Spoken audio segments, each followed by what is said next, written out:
Match between IPFW Mastodons and your Loyola Chicago Ramblers. I'm Tim Heffern along with Steve Florio. Steve, this is the second conference match for these two teams already, head-to-head. How did the first one go? Well, it went 5 with Loyola taking the first 2 and having a match point in game 3. Yet IPFW overcame and won in 5. So Loyola is coming in here with a bit of a chip on their shoulder, I'd imagine, ready to take it to them and hopefully return the favor in IPFW's home gym.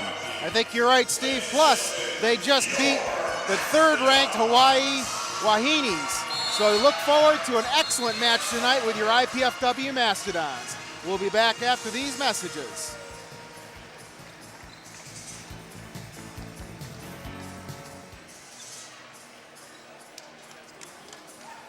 Well done. All right, on the fly. Life is good, but with a master's degree from IPFW, it could be even better. You could land a promotion, earn more money, become a leader in your field. And IPFW makes it easy. With affordable tuition, night and weekend classes, and more than 20 graduate programs from business to education to public affairs and more. Become the master of your future. Indiana University, Purdue University, Fort Wayne, your graduate university.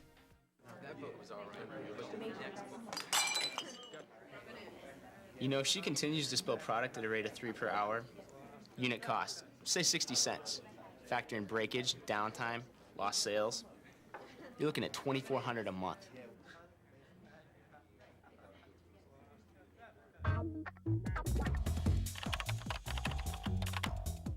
On WVOI. She was both a scholar. Welcome back to the IPFW Mastodome here with Steve Florio. I'm Tim Heffern, and we're here right out of the gate for the first serve by Loyola. And big swing by Brock Ulrich to get things started for the Mastodons. 1-0, and it's a good start. Pass, set, kill. That's the way we like it. Absolutely. You always like to get off to a fast start. I know the Dons seem to like to get off to a slow start this year, so hopefully we can change that tonight. Guntley. Bearsins wide. Point Mastodons. Look for Guntley to go to his big guns, and Anderson and Grunts right away. Here's Macias on the serve. If there's a good pass, likelihood of a middle set is high. And there's Anderson out of the right side. Strong lefty attacker. I think Point Ramblers. We're probably he'll get the most attempts for Loyola on the night. That seems to be the MO for their offense. So you definitely we'll see some swings out of that right side from him. Big middle Grunts back to serve and into the net. That's a point for the Mastodons. See if the Dons can hop on this one here tonight. I know that they felt like Loyola tried to almost Shanghai him real quick out of the gate last match. And yeah, they got a 2-0 lead on them before Mastodons fought back. And Lamoureux with the big kill out of the middle. That was a nice pass out of Brock's difficult serve because he does have that corkscrew serve.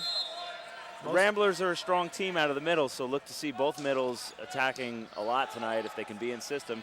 And here's Collins, tried for a sharp angle, no go, point Ramblers. And there was the excellent offense, but the timing wasn't there. Josh, too early, was coming down when he was attacking the ball. That's why it went into the net. Brian Guntley with the serve, Ulrich with the pass, and Stewart with the kill. That's a good cutback. That is the staple shot for Josh Stewart, is his cutback shot. Most teams aren't ready for it, but as I can already tell that Loyola already knows the Dons offense a lot better than most teams. Oh, these two teams have had lots and lots of great battles over the past 3 years, with the Dons getting the best of the Ramblers when it counts. And into the net goes the ball. Point Ramblers, and we have a tie ball game, 4-4. That's what you get when a middle hitter tries to hit a high set. Right there, that's the outcome. Bearsins back to serve for the Ramblers. Zips one in, Ulrich handles it. Collins for another try, dug up. Guntley with the great quick set over to Lamoureux, kill, and point Ramblers. Josh Josh Collins still just trying to get his feel into the timing of this thing. That was a little better, but still, he's not feeling completely smooth with his attack yet. And Bearsen sails one long. Point Mastodons. Tie ball game again. Con Lundin, the setter for IPFW, back to serve. We have Anderson in the front row. Look for him to see a fair amount of sets tonight. Tough pass, handled nicely by the senior setter Guntley. Dug up by Ulrich. Good dig, no attack though by the Dons. Nicely placed though by Macias. That's working, making something out of nothing Yeah, right there. that is the ultimate nothing, something out of nothing. That was had disaster written all over it. And it's those little points that make a difference in a match, though. You miss communication, things look like they're going to break up, and you put the ball in a nice spot to save things for your team. And you'll see that happen to younger teams more often than older teams. And Loyola certainly has a much younger team on the floor than the Dons. Although they are anchored by senior setter Guntley, who's doing a nice job already connecting with his middles. Lamoureux with the serve. Macias with the kill in between the block. Point, IPFW. Dons are definitely going for a flatter outside set, trying to beat that middle blocker to the outside position. Well, with such a strong block by the Ramblers, it's a good strategy, and it seems to be working. They've already had a few holes in the block. But Guntley out of the middle for the Ramblers. A cutback shot for himself. Point Ramblers. Well, you're just going to see a whole lot of middle out of Loyola. Just a whole lot. The Dons are really going to have to work on serving to take them out of system so they can't run middle. Grunst is the senior middle for Loyola. And Macias dug up into the rafters. Big dig. Anderson tries to handle, but into the net. Point Mastodons, big swing by Macias. Ricocheted the ball all the way up into the rafters. That's kind of deflating in a certain respect because it's a heck of a dig that goes down the drain. That's true. You're absolutely right. It was a great dig because that was a blistering shot. And out of the middle again goes Grunst. Senior to senior, Guntley to Grunst. Been hitting and setting each other for a long time, and it shows. I think you'll see the Dons starting to load up a little bit on their big outside or middle hitters, definitely. Ulrich with the overpass, handled by Guntley, excuse me. Point Ramblers, 9-8. Gustus tries to put his team into double digits. And blocked by the Ramblers. There it is again. That timing is just not smooth with Josh Collins out there yet. He's had 3 attacks and none of them have looked natural at all. Stewart, the middle, has to handle a serve. Ulrich has to handle a bad set. Covered by Stewart. It's chaos on the Don side. Macias with a sharp angle shot to settle things down and score one for the Dons. That's a heck of a shot again by CJ. He's just pulling them out of everywhere tonight. Well, that seems to be a good area of the court. He might want to think about hitting that sharp angle a little more often. He's had a roll shot there and a kill there. There's an overpass. Put away by Stewart. Money in the bank. Yep. Point Mastodons. One of the easiest points you can get is the overpass. Of course, the easiest is the ace serve. It's 10-10 as Macias goes back to serve for the Dons.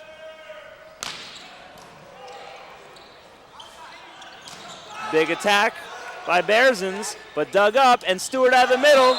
And the problem with that play right there is you've got to have a better pass to run that play, and really it was an easy enough hit that we certainly could have had a better pass. Grunst, big middle hitter for Loyola, serving. Handled nicely by Ulrich, perfect pass, and a good run by Stewart. We're seeing a lot of action out of the middle by both teams tonight.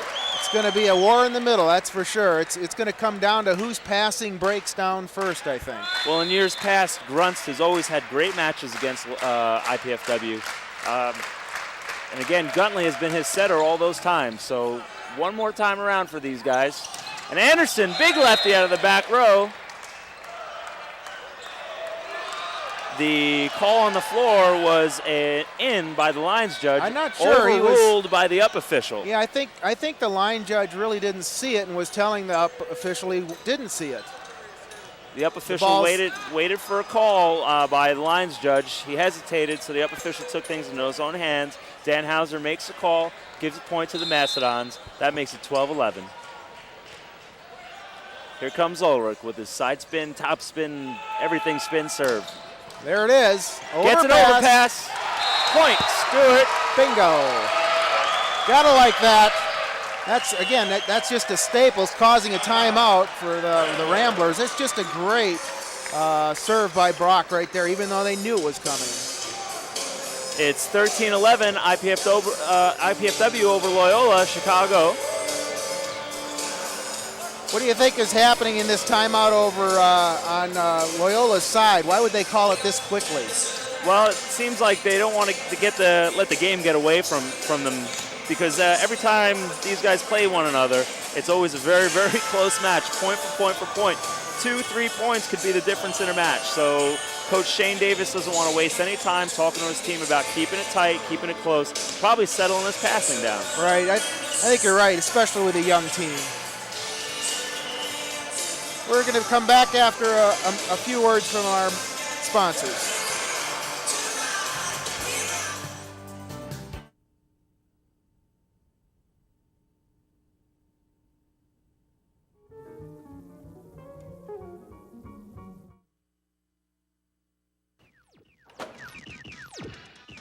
What's up? The show's at 7.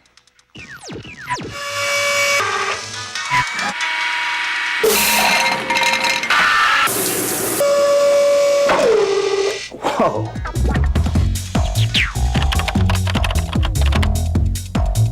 Indiana University, Purdue University, Fort Wayne. One university, two great names. And back to the action here at the Gates Center. I'm Steve Florio, joined by Tim Heffron. You've just missed a service error by Brock Ulrich to make it 13-12 Mastodons. Ulrich with the pass. That turned out to be a great timeout by Loyola. Causes an out serve and a marginal pass, bad set. They get 2 quick points, and just like that, we're tied. One thing Shane Davis has done as a coach as a young coach over the years is just learn out when to take timeouts. Good timing. It ties the ball game up, 13-13. Macias hits one's long. Point Ramblers, and just like that, it goes from 13-11, timeout, 14-13. Just like Ramblers. that. And the bleeding was quick for the Dons here. 3 straight errors. Ramblers didn't even need to do anything, and there's another error. An overpass by the Dons. Lundin tries to block it and is called in the net. What do you overpasses? What do you have to say about them? They're as good as an ace. Yeah, they are. They really are deadly. Of course, on the statistics, overpasses don't show up. No, it doesn't show up, but it's also a confidence thing. You know, when your passers go into overpassing, they lose the confidence to put the ball in system, and that is critical if you can make that happen. Don's just making errors all over the place. Service right error now for Josh Stewart. That makes it 16-14. What a swing by the Ramblers. They're on a 5-1 run since Coach Shane Davis called the timeout. And service error for the Ramblers. So the youngster for the Ramblers gives it right back, thankfully. Say that again. That's what the freshman can help out with, is breaking momentum either way. Unpredictable.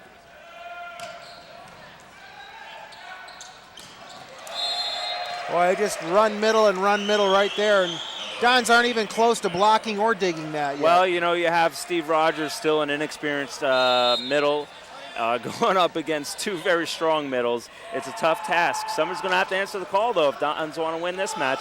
Nice pass. Collins roll shot into the antenna, though. Antenna is out of bounds. Yeah. Point Ramblers. There it is again. I mean, Collins not even close to having a good attack, and that was a pretty good set there. That set did not warrant that type of attack. Again, a missed serve. It seems to be right now the only way the Dons are scoring points. It's our best play right now. We might put that in the playbook or something there. Well, Josh Collins is going to try and contribute from the service line here as he's back to serve. Ramblers are ready to go on attack.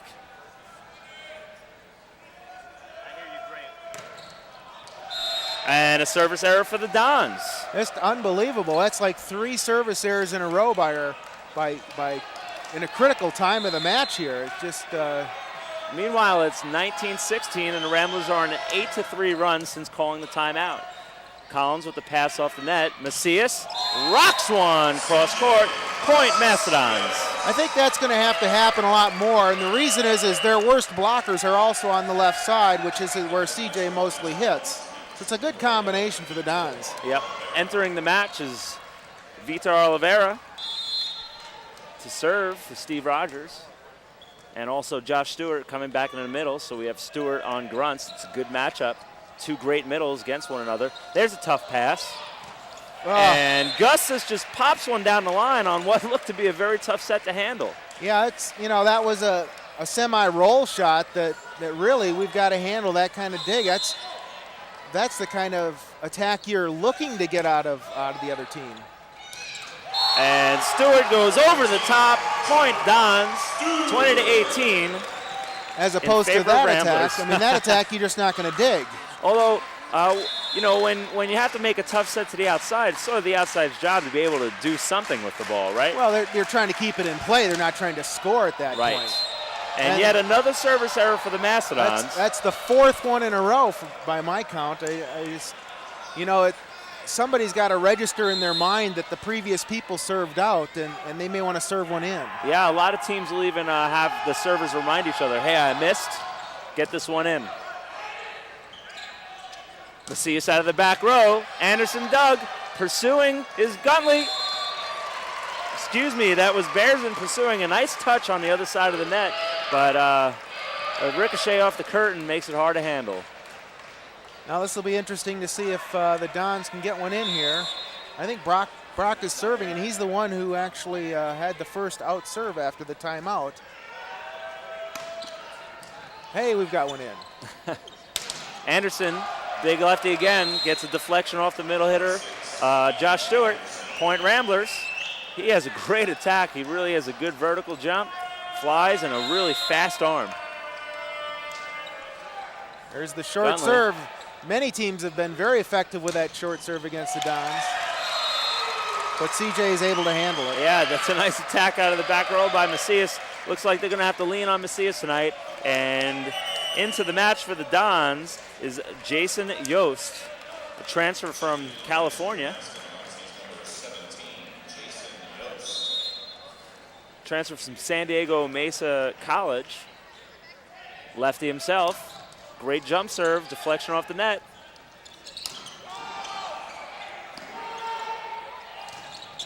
And that's the wrong choice. That really is the wrong choice at that particular time, because Vitor is brand new into the match, doesn't have his legs yet, and we had CJ all lined up on that pass. That really was the wrong choice by Colin at that point.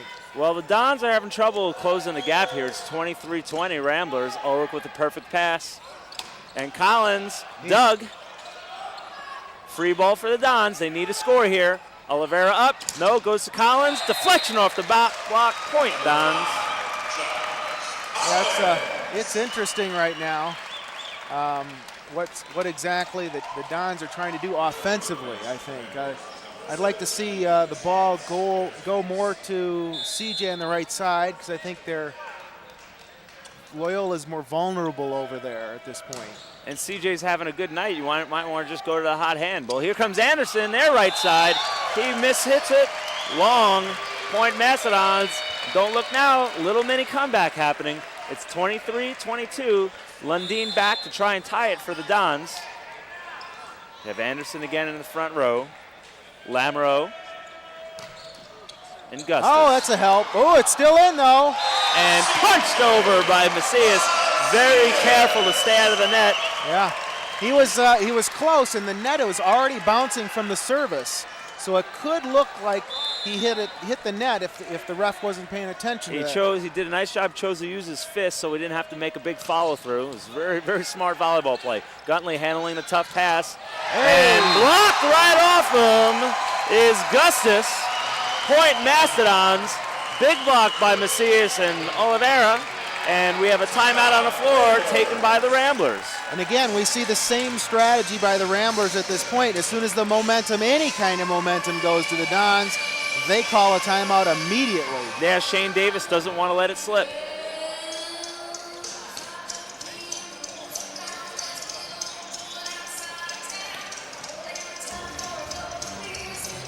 Join Coach Arnie Ball on Cable TV 5 for the Arnie Ball Show with highlights and perspective from Coach Ball and his guests. Host Mark Franke opens up the show on Wednesday evenings at 7:30 p.m.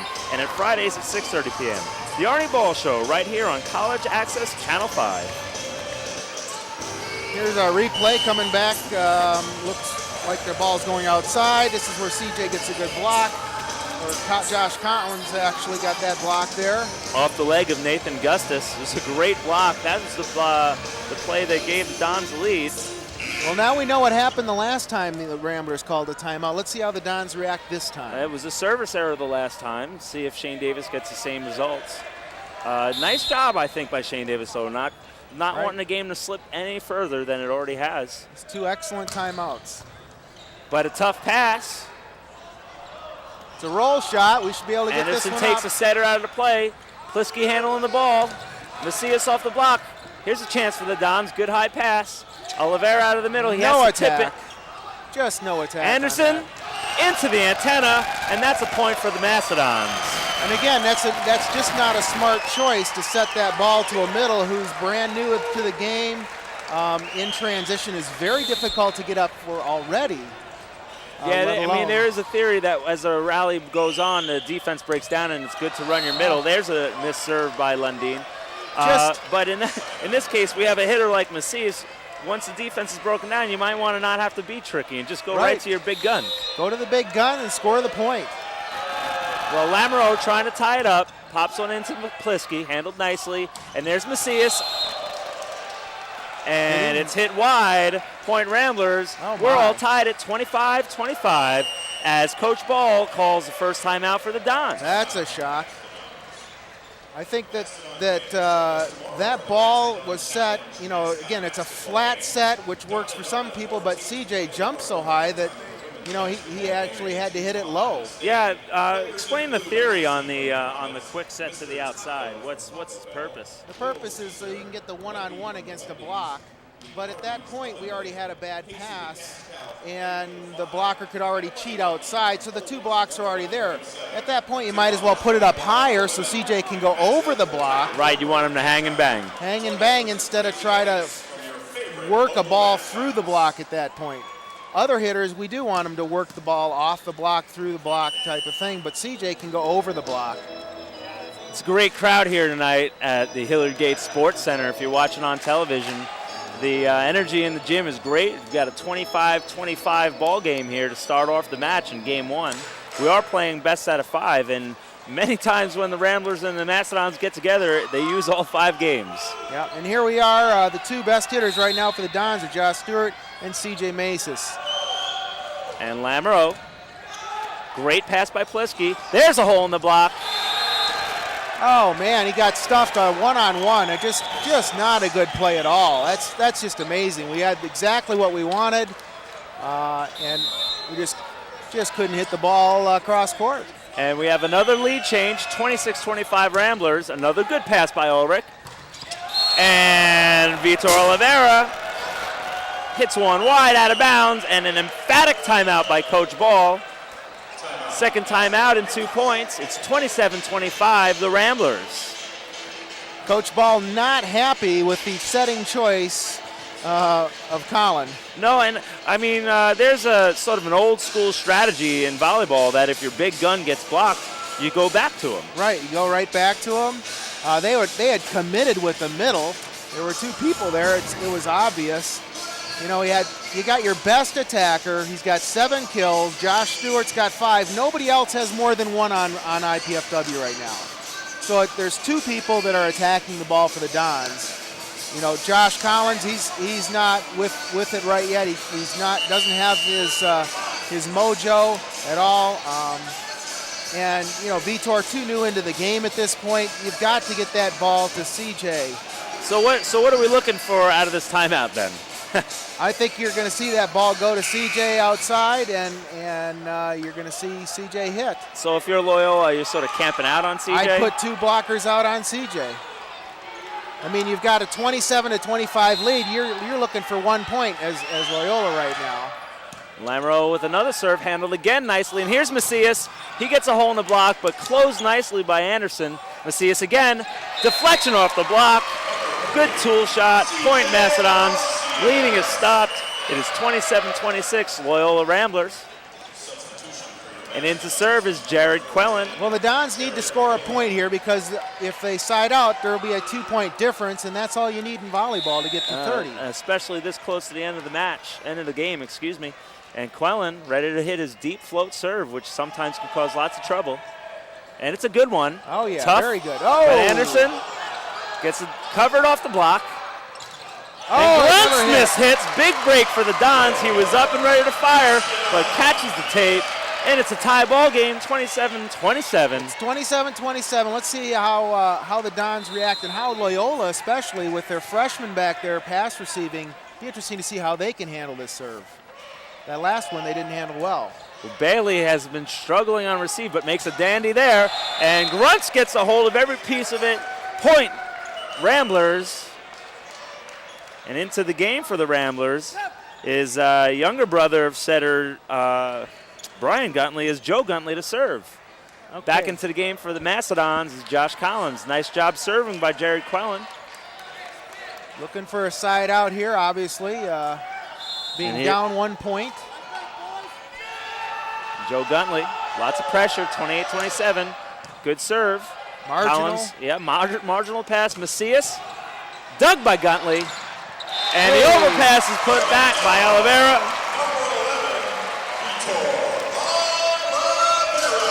And again, it's 28-28. The good news is Josh Stewart's back in the game. Now you have your two best attackers for the Dons, both in the front row. So now the key is to get a defensive play. Serving is Vitor Oliveira, not one of the stronger servers on IPFW. See if he can get something out of his jump float. Easy pass for Gustus. Back to Gustus. Hard angle shot. Oh, man, Josh. Brock just got to dig that ball. It's right there. Again, the defense was lined up to funnel the ball right to him. Yeah.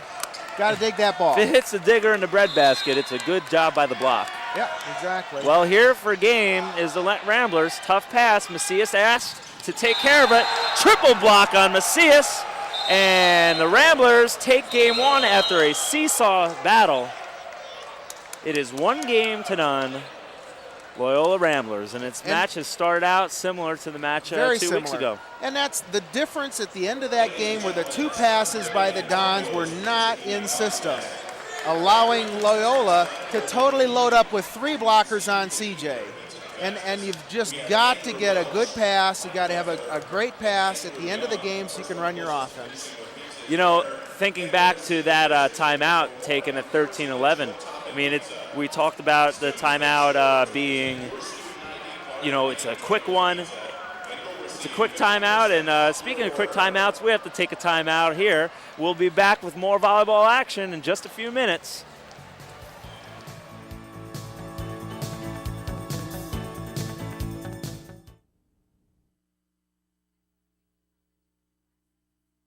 Go to a college with a beautiful campus. I've gone away to a college that cares about diversity. I've gone away to a college where I get to live in my own apartment instead of living in a dorm room. I've gone away to a college that really isn't that far away at all. I go to IPFW. IPFW. I go to IPFW. To find out more about college life at IPFW, go to our website. Indiana University, Purdue University, Fort Wayne. One university, 2 great names. What's it like when you hear your calling? Will you remember where you were? Will you ignore it? Or will you listen?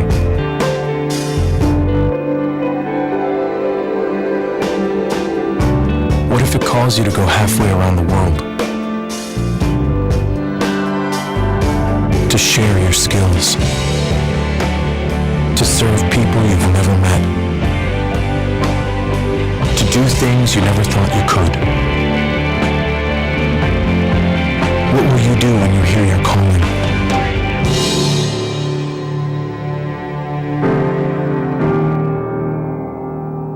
Peace Corps. Life is calling. How far will you go? Mom, Dad, you know we love kids, and I've made a decision that will totally change my life. Cameron's too. It's a huge responsibility, leading someone into, who knows, communication or science or math. That's what life's all about, right? Learning so you can pass on knowledge to younger minds. Dad, Mom, I want to be a teacher.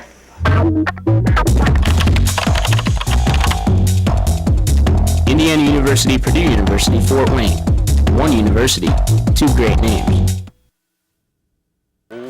Welcome back to Hilliard Gate Sports Center. I'm Steve Florio, joined by Tim Heffron, and here we're seeing game point for the Ramblers, triple block on Macias, straight down, and that's how the Ramblers took a 1-0 lead.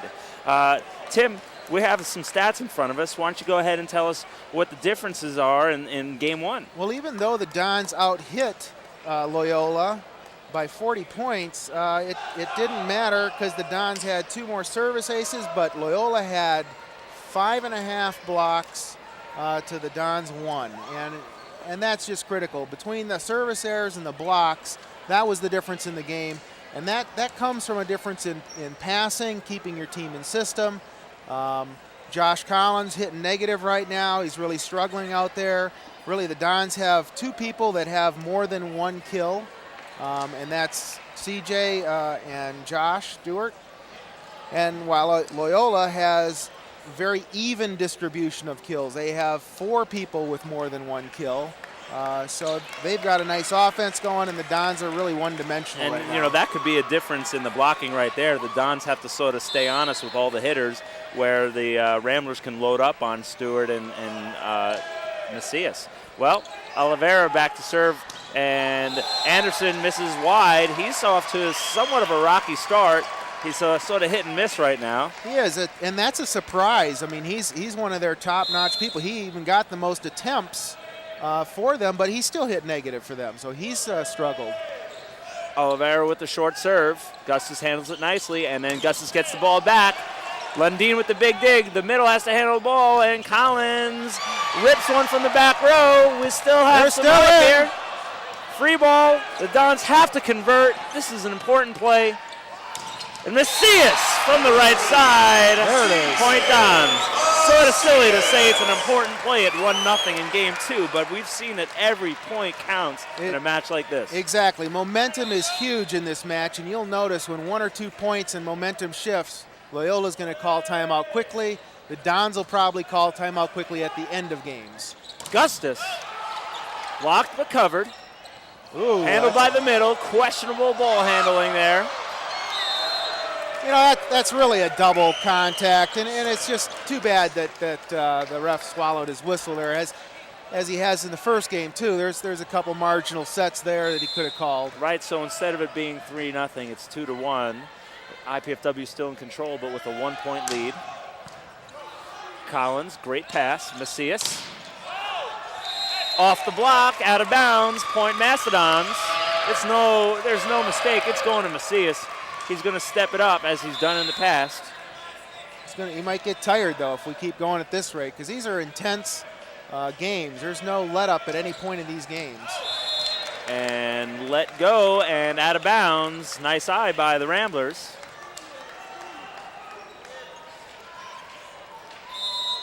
It's 3-2.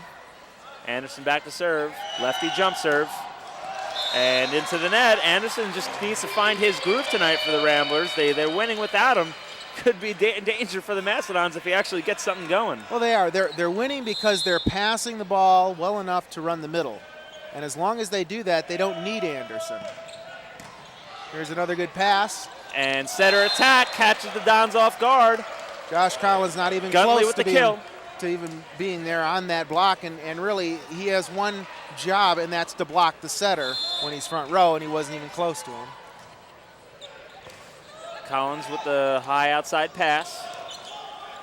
Stewart has to push it back. Anderson out of the back row, sort of lost his footing, trying to make something happen.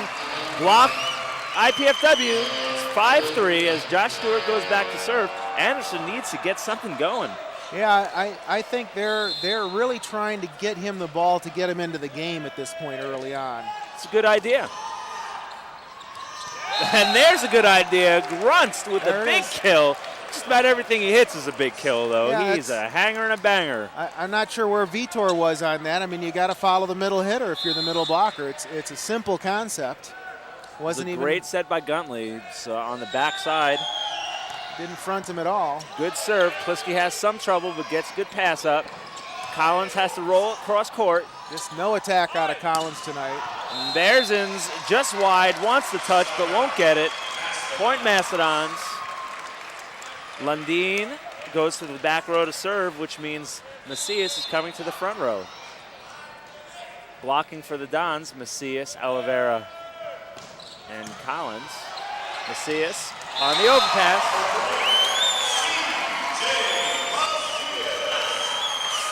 That's exactly what the Dons need right there. A good serve, taking the other team out of their game. They don't have to go for the ultimate ace. They just have to go for a quality serve. There's another quality serve, but handled nicely. Yeah, and that one that serve was actually harder than the last one. A really good pass actually out of that serve. It was a great pass. Which allowed them to run middle, but I think that kind of pressure, that kind of service pressure will wear them down. You just got to keep it on. Trying to run the middle. Oliveira's blocked, but covered. Oliveira up again in transition. This time he connects for the kill. Point Mastodons. I think they left him alone that time, thinking we're going to set outside, but a smart set right back to him. And great hustle by Oliveira to hit the ball, be covered, and then get right back up again. Yep. I think you're right about that. I think they figured they tried him once, they're going to swing it now. Collins with a good serve. Bearsens fires one and gets a point. 8-6. Two senior setters doing the best they can out here. Look to see some really nice sets throughout the night. Ultimately, we should see overall good decision making, although we haven't seen much of that here. But there's a great choice.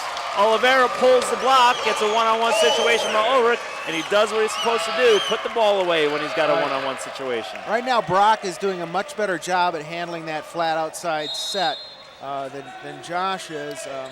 His body's more made for that kind of set anyway, naturally. Oh, there's a big dig. And it's going to be called out of bounds because when a ball gets dug and goes up and hits something in the ceiling or the rafters and comes back onto the other team's side, it is considered out of bounds. So you have a point for the Ramblers, and it's 9-7. Lamoureux back to serve, rips a jump serve. 4 and ace, Ramblers point, 9-8 as they begin to close the gap. There was a nice gift there given up. No one wanted to pass Nobody wanted to pass that one. It didn't look like it was going to be out either. I mean, Pliski, tough pass off a tough serve. Nice coverage. Pliski has to make the save. Macias has to just send the easy free ball over. Ramblers with an opportunity. What a block by Macias. What a great job of turning it back in. Excellent move by Macias to get all the way outside, seal the antenna, so the attacker had nowhere to go but into CJ. Macias had to send a free ball over, so that's a huge point when you could defend against having just given up a free ball. Very big momentum shift there. If Dons get a couple, look for a timeout quickly. And there's a quick arm by Anderson. He gets one to go, and hopefully that's, for the Dons, hopefully that's not a start of what he's capable of. Right, exactly.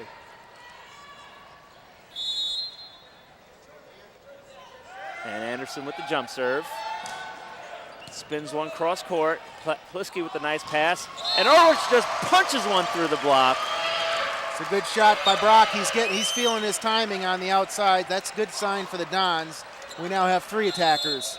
And it's a pretty good matchup. You have well, Ulrich goes back, but Ulrich is connecting, and he's hitting over Loyola's setter. Oh, and he hits big hit. Just a laser beam of a serve. Triple block off the head of Gustus.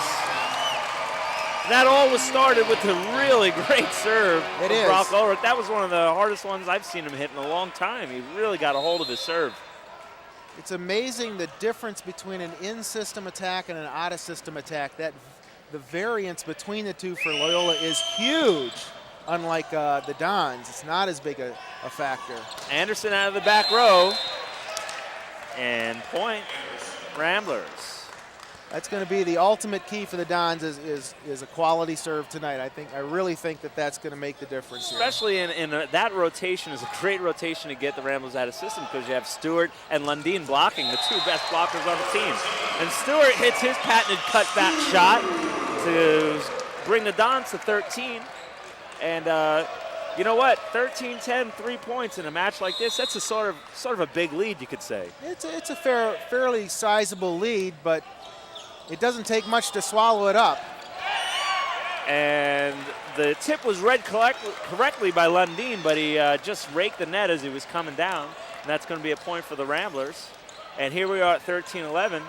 Sort of around the same score when the Ramblers turned it on last time. Grunst. Plisky has some trouble with it. Lundeen's got to set a high ball to the outside. There's the coverage. Lundeen comes back to Macias. And Macias fires one down the line, but it's out of bounds. There it goes. Just like that, it can just evaporate very quickly. 13-12. Ramblers on the verge of tying it up. Grunst maybe going after Plisky again. This time Ulrich also has trouble with it. Macias out of the back row. Hard cross-court shot dug up by Anderson. Here's a free ball for the Dons.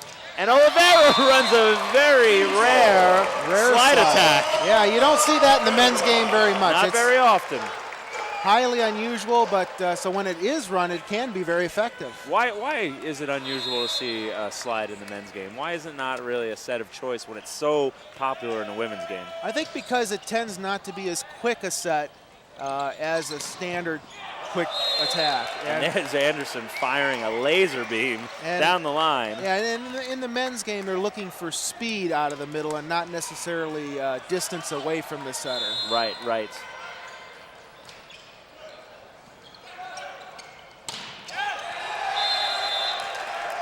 And Oliveira is blocked by Lamoureux.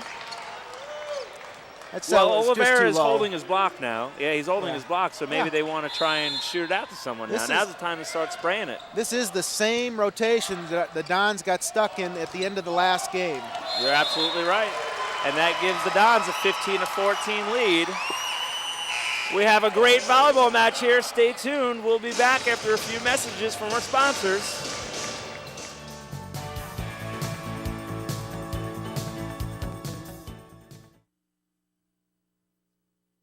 But with a master's degree from IPFW, it could be even better. You could land a promotion, earn more money, become a leader in your field. And IPFW makes it easy. With affordable tuition, night and weekend classes, and more than 20 graduate programs from business to education to public affairs and more. Become the master of your future. Indiana University, Purdue University, Fort Wayne. Your graduate university. Welcome back to the Hilliard Gates Sports Center. I'm Steve Florio. I'm joined by Tim Heffron, and it's a 15-14 ball game. Here we have Oliveira for the Dons running that rare slide attack. It's a 1-foot takeoff, and it's usually run behind the setter, and there you see it's effective. Very effective. The block wasn't even close to being to moving along with it. Well, you just don't, like you said, you don't see it very often. Right. I've seen it more. You don't know how to defend it. I've seen it more out of Brock. But he's a second tempo attacker. Yeah, so he hits sort of a higher ball. Right, and so that's what it's made for is a 1.5 type tempo and not that quick tempo. Well, here comes Josh Collins trying to maybe spread the lead out a little bit for the Dons in this seesaw battle we have. Ball's out. And there's a service error, 15-15. We're going to see plenty of tie scores before this night is through. I think so. I think this is, there's nobody's going to go out to any kind of big lead here tonight. Bearson rocks a serve and out of bounds, out of the reach of Macias. That's a point for the Ramblers, 16-15 Ramblers. Now it's the Dons' chance to tie it up. Comes back to passing. You got Macias, Oliveira, and Ulrich. Ulrich's been successful tonight, but service error for the point for the Dons, and it's tied up again, 16-16. Oliveira with the jump serve. Well, it didn't take Loyola long to get Anderson into the game. He now leads the Ramblers with all kills. Big block, but out of bounds. Gustus gets the kill for the Ramblers. And Lamoureux back to serve. In comes very strong middle attacker, Grunst. Gustus is turning it up. You got a strong attack out of Grunst, and Anderson seems to be getting things going. It's a strong offensive front row for the Ramblers. But Ulrich gets the one-on-one situation and drives it down the line. He is having a night. He is. He's having a great night right now, attacking the ball and serving the ball. So that's something the Dons are going to be able to rely on here with CJ and Josh. Big jump. And there's Anderson off the block. And it is 18-17 Ramblers. Dons try to tie it up again. Macias is in the back row, but front row is Lundeen and Stewart. Great blocking combination, also a great middle hitting and setting combination. Lundeen does everything he can to try and get his hand on that pass, but he can't. And a little bit of a lead here for the Ramblers, 19-17. Sounds a little silly again to see 2 points as sort of a good lead, but like we said, this game is just going to be back and forth. Anderson, another cross-court serve. Lundeen, Ulrich. Oh, what a dig. Bearson gets a hand on it. Stewart, kill Mastodons. That was a great dig. There's nobody up on that, no blocker up on that, and they still got the one-handed dig. Well, he's causing a whole lot of trouble for the Ramblers, is Ulrich, but he's in the back row, so they can breathe a sigh. They have to pass his serve, though. And ace for the Dons. There it is, the corkscrew. Boy, he's getting them in the front row. He's getting them out of the service area. He's having a great game here for the Dons in game 2. Just hoping that can be infectious to the Dons, and the rest of them can pick up and feel confident with that happening. Another good serve, tough. Anderson out of the back row. Hard cross-court shot. It's a natural shot for a lefty. And they're the first team to 20 this time are the Ramblers. It's 2019. And you're right, with the point swings being just 1 point here, 1 point there, there's no one team can go on a big run, which sort of makes it hard for the crowd to get into it. What a scramble play, but they can't put it back in the box. 21-19 Ramblers. Dons are fighting, you got to give them that. But they don't want to drop this second game and have to make another 3-game comeback like they did 2 weeks ago. And that serve is out, and Gustus gives him a hand. No, that's exactly what the Dons can't afford to do, because I think the Ramblers will be ready for that this time, and they're not going to let that happen. Into the game for the Ramblers is Derek Jensen. This is a defensive sub, a ball control sub. Stewart with the jump float. Good serve, but long. Man, just the wrong time for that. Almost had Bearson reach up and pass it, but he pulled his hands down last minute. Give the Ramblers a 2-point lead. It's getting late in the game. 2 points is worth a lot right now. Big middle hitter Grunts is in the back row now. That means Lamoureux's in the front. Doesn't matter. They're both being successful tonight. Lundeen has to do what he can with the tough pass. Tries to push it down the line, but can't. 23-20. And again, it's really caused by the Dons' inability to pass the ball accurately at this point. That's where the Loyola's getting all their points from is these bad passes. And Grunts gets another bad pass. Nice hustle. Free ball, though. They got to swing it to the outside. No, they go to the middle. Lamoureux with the swing. Dug up. Macias out of the back row. We got a real scrappy defensive rally here. Free ball.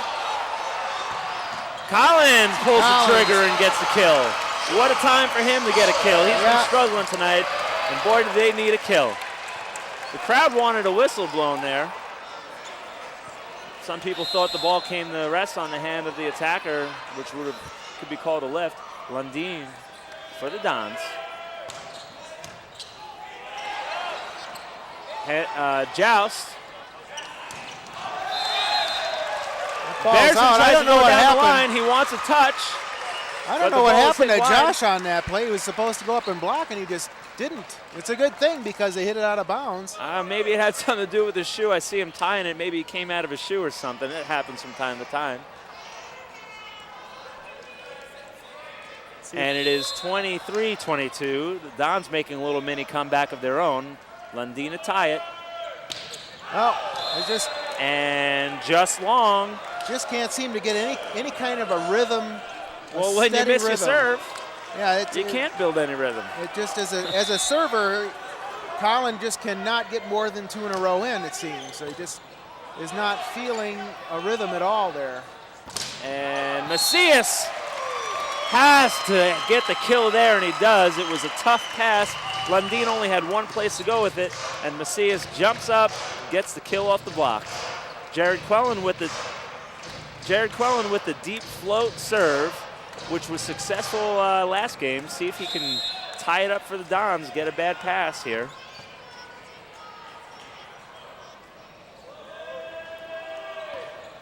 Ooh, a short one. Oh, and that's a bad time to miss the serve. He has a chance to tie it, and instead it goes 25-23 Ramblers.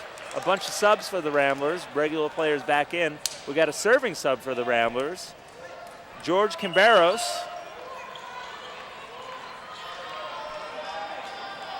Don's down by 2 here late in game 2. Already down 1-0. And boy, do they need a pass. They haven't had one in a while. Ulrich gives it. Macias forces one through the hole. And there's a point for the Dons. And again, they pull within 1. And Jason Yost back to serve for the Dons. Don's looking for some kind of service magic here at this point. They need some kind of momentum magic. Somebody's got to create a dig, an ace, something for confidence sake. Right now, in would be good, wouldn't you say, Tim? I think in is a start. Yost with the jump serve. And he gets it in, but it's a great pass. Gustus. Oh, man. Gustus gets the tool off the block. I don't know just sort of crawled over the net a little bit. I'm not sure what Brock was waiting for there. He just kind of thought it was on Loyola's side, I guess, and didn't go after it till it was too late. Well, it's 26-24 the Ramblers, and Coach Ball calls a timeout for the Mastodons. They're going to talk things over.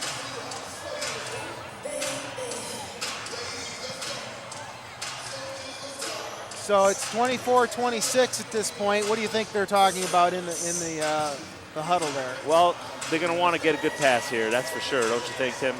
I think that's a start. I mean, you know, you have Coach Denny Johnson over there talking to Macias, maybe telling him some shots that he can hit. But really what it comes down to, it doesn't matter what they talk about. The reason they're in this situation right now is because they haven't really had many good passes over the last 10 points or so. Right, yeah, they've been out of system. And the Dons sometimes can survive out of system because they're athletically enough. They have enough athletics to get it done. For tickets to IPFW athletic events, call 260-481-6000 or go to the IPFW Athletics website at www.ipfw.edu/athletics. IPFW game tickets are available for individual events or mini-season packages. That's 260-481-6000 or online at gomastodons.com. Lamoureux with the serve. Plisky, another tough pass for the Dons. Ulrich has to create. He gets the ball back. The middle, Josh Stewart has to handle it. Macias, smart angle shot, tough ball. Anderson forces a good angle there, but here's Lundin. Macias again. Touch. And he hits it long, and we got a net violation. What a break for the Mastodons as Macias' shot goes long, but what a break as they get a net violation. And here's a chance to tie it up. You want to take advantage of a break like that. And Macias back to serve. Instead, he serves it into the net. I think the Dons are starting to feel a little pressure of being undefeated at this point. Perhaps. Ranked highly. Well, more than ever, they need the crowd. We got a great crowd here at the Gate Center, and the crowd needs to get up right now, in my opinion, and start cheering them through this. And there's some students in the background getting an IPFW cheer going. Plisky gets a good pass. and allowing Stewart to do what he does, hit that cutback shot. Every time, wide open. And again, the Dons pull within 1. That's what you can do when you pass the ball. It's that simple. Dons pass the ball, odds are very, very much in our favor. And here's Ulrich, see if he can get some. He gets a good serve, takes a little off it. And big block by Collins. Bearsen's out of the back row, but dug up. Macias into the triple block, and it stays on the Ramblers' side of the net. 27-27. And Coach Shane Davis is calling a timeout for the Ramblers. He's not even waiting for 2 points no, in that case. he understands the... 1 point, and that was it. He understands how tight this situation is. I like it. He's quick on the timeouts, doesn't want the game to get away from him. And at this point, at 27-27, you can't afford any mistakes. It's a great timeout by Coach Shane Davis. Here's our replay. And there's the pass by Plisky. And here you see Stewart's coming up.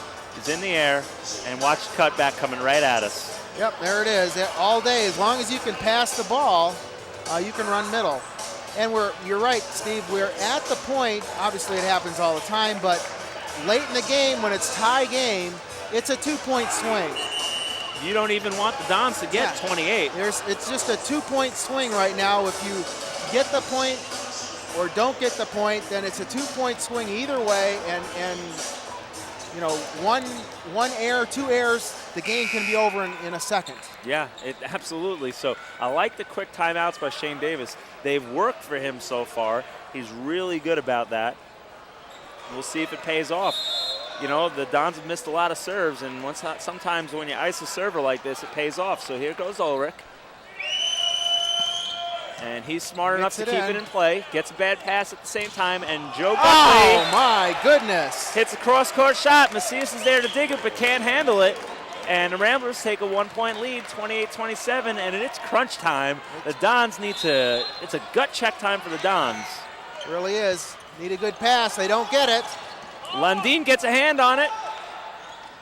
And he runs a back set to Stewart. They're scrambling to get it over. Free ball. Stewart needs to get up, and he needs to get up fast. And he gets the kill. Good hustle. Good hustle. That's the way you hustle as a middle hitter, and you get into the air so you can get the ball again. Josh Stewart's doing a great job of being up and available, allowing Lundin to run him whenever he can. You saw in that rally, Lundin facing the wrong way and still able to set his middle, knowing he'll be there. It's a great thing for a setter to be able to trust his middle. We have some substitutions for the Dons. And we have into the game is younger brother of Josh Stewart, Corey Stewart, to serve. Well, this is pressure. 28-28. You haven't been in the match yet, and you're called off the bench to make the most important serve so far of the night. Let's see what he does. Oh, no. Into the net. Just unbelievable. Just the out serves for the Dons here are just killing us. It's game point. Grunts back to serve, looking to give his team a very, very strong 2-0 lead. You have a shaky serve receive right now. Ulrich gets a great pass. Oliveira out of the middle, off-speed shot, dug up. Gustus puts a nice ball over. Macias fires one! Tie ball game, 29-29. They needed that one. That was big. Great defense by the Dons. A good job of Lundin being able to get to the ball with a big gun. Here's CJ Lundin's Macias. chance. Now, we talked about Lundin not being able to get more than 3 in. Well, he only needs 2 right now. And another service error for the Mastodons. They couldn't come at worse times. 3 in a row at the end of the game. And the second game point for the Ramblers. Anderson checks back in. This is trouble for the Dons as he's gotten it going this game. And this is the worst rotation for the Dons, too. They struggle the most at this one. Look for the ball to go to Macias, most likely. Tough pass. And it's a free ball. Back to Anderson. And the Ramblers take a 2-0 lead on the tough ball control of the Dons. Dons they didn't execute any kind of ball control, either serving or serve receiving at the end of that game, and that's the end of that game, just like that. And it's another 2-point game. Both games have been decided by 2 points. The Ramblers take a 2-0 lead, and the Dons are going to go in the locker room and talk this over. We'll be back in a few minutes. Stay tuned. Here's some words from our sponsors.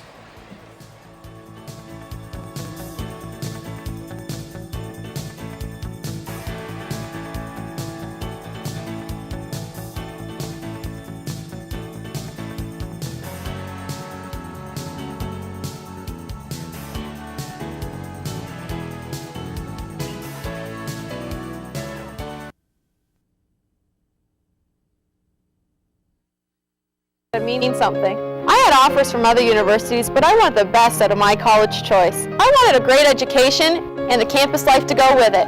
Student housing, Division I sports, I found it all right here at IPFW. Hey, this is my university, my life, so it's gotta feel right. I'm really glad I chose IPFW. I love it here. Go to the website. Indiana University, Purdue University, Fort Wayne, one university, two great names. Parents, there's something you can do to protect your kids from drugs and alcohol. Combine ground beef with egg, tomato sauce, breadcrumbs, spices. Bake in an oven-safe pan at 350 for 50 minutes. Serve hot. This is Jamie Lee Curtis. Children who eat dinner with their families are less likely to smoke, drink, or use drugs. So, have dinner together every day. Delicious. A message from CASA, the National Center on Addiction and Substance Abuse at Columbia University. Warning, ruthless invaders are among us, and the future of fishing depends on stopping them dead. Only you can prevent invasive species from spreading before it's too late. Inspect, clean, and drain your boat, motor, and live wells, and properly dispose of invasive species on land, not back in the water. Stop these evil menaces from taking over and threatening our precious outdoor heritage. Inspect, clean, and drain. Do your part to halt the silent invasion. Do you have everything you need? Paper, pencils? We only ask that you do your best. And made you a snack.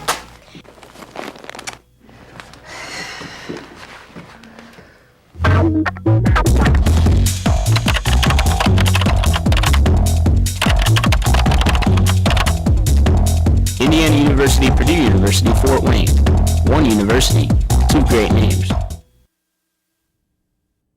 Welcome back to the Hilliard Gates Sports Center. I'm Steve Florio, and I'm joined by Tim Heffron, and we have a very, very tight match on our hands as Loyola Ramblers are coming in here in the home of the Mastodons and taking a 2-game-to-none lead.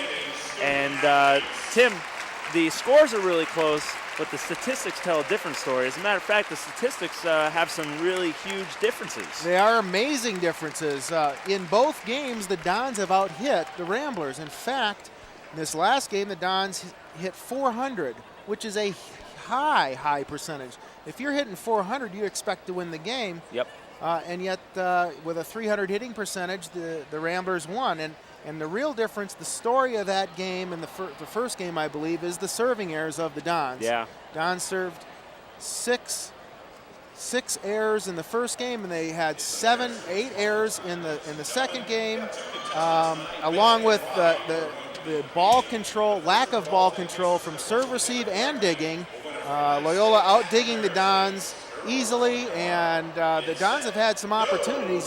They just haven't executed in ball control, the ball control part of the game. Yeah, the Ramblers have been getting a lot of good results off of their service, causing the Dons all such trouble. Lundin is sort of limited on his options. The offense is predictable, and the Ramblers are playing good defense. And on top of that, you know, the service errors that we spoke about couldn't have come at worse times. 3 at the end of the game there. I mean, if you're going to have 3 service errors when it's 27-27, they only needed to score 1 point. That's right. That's right. And they were able to get that one bad pass at the end of the game and put it away. Here's some replays from that game. Well, there you see Macias getting a big kill out of the right side. There's a tough pass, but you see the scrappy effort. That's Macias punching it over. I believe that was in game 1. It's a good block. There's a block in game 1. This is the Dons making a run in game 1. You have Lundin running Oliveira on the fake. And Macias there getting blocked. That's where he has a single block and he wants to put the ball away. Runt's hitting past the block. Yeah, this is game one there, and you know, the Dons are right there, but they're not mentally focused on serve reception, especially. No, and serving. You know, there you see a triple block of That's Macias. the That end was of the game. courtesy of a tough pass. They know it's going to Macias. Comes the free ball to the Dons. This is game two. Early in game two, Macias gets a swing out of the right side. And, you know, again, the offense has been good for the Dons. There's a roll shot that falls. That was off the questionable hands call. And right there is where you talk about, you know, officials trying to do their job, though. Yeah, but it's a lack of focus by the Dons. It's an easy play if you're reading and you're paying attention. There's Anderson tripping up on his feet. This is early in the game when he needed to get things started. He finally did and had some big kills for the Ramblers, especially in the end of the match. End of the game, he had the big kill.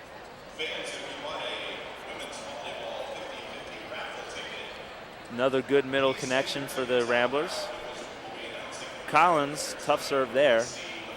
You're going to see big right side attack. Ulrich had a great match, great game there for right. We talked about after the first game, really only 2 attackers for the Dons, and now there's 3 attackers. Macias, great block there. You know, looking at the stats, Macias hitting 400, Brock hitting 444, and Josh Stewart hitting 500. All of the other Dons are hitting 0. So we've got 3 attackers for the Dons, many attackers for Loyola. And, you know, the story of the match is not the attack for the Dons, because, like, for the match, they are out-hitting. They're out-hitting their opponent. The Dons for the match are hitting .307, and you can think of the hitting percentage a lot like a batting average. Right. And so .307 is great, and the Ramblers are hitting .254. So the Dons have a more efficient attack. What it's coming down to, again, as we've said so far, the serving and the ball control. Serving and serve receiver are killing the Dons, and the lack of defense, I think. The Dons really have had some easy digs that they've just not handled. Yep, that's true. 2 or 3 for sure, and that's big there. There you see one right there, right at Macias, and he punches it down instead of digs it up. So we have some stats here up on our screen, and here's the hitting percentage, second column down that we were talking about. The Loyola Ramblers hitting 25%, and the Mastodons hitting 30%. The kills are largely in favor of the Dons. 8 more kills than the Ramblers. More assists, 31 assists. The Ramblers are out blocking the Dons with just by 2, and the Ramblers are out digging the Dons by 5. Well, we'll be back in just a few minutes. We'll see if the Mastodons can get their ball control and their service under control. Hopefully. We'll be back after a word from our sponsors. Join us.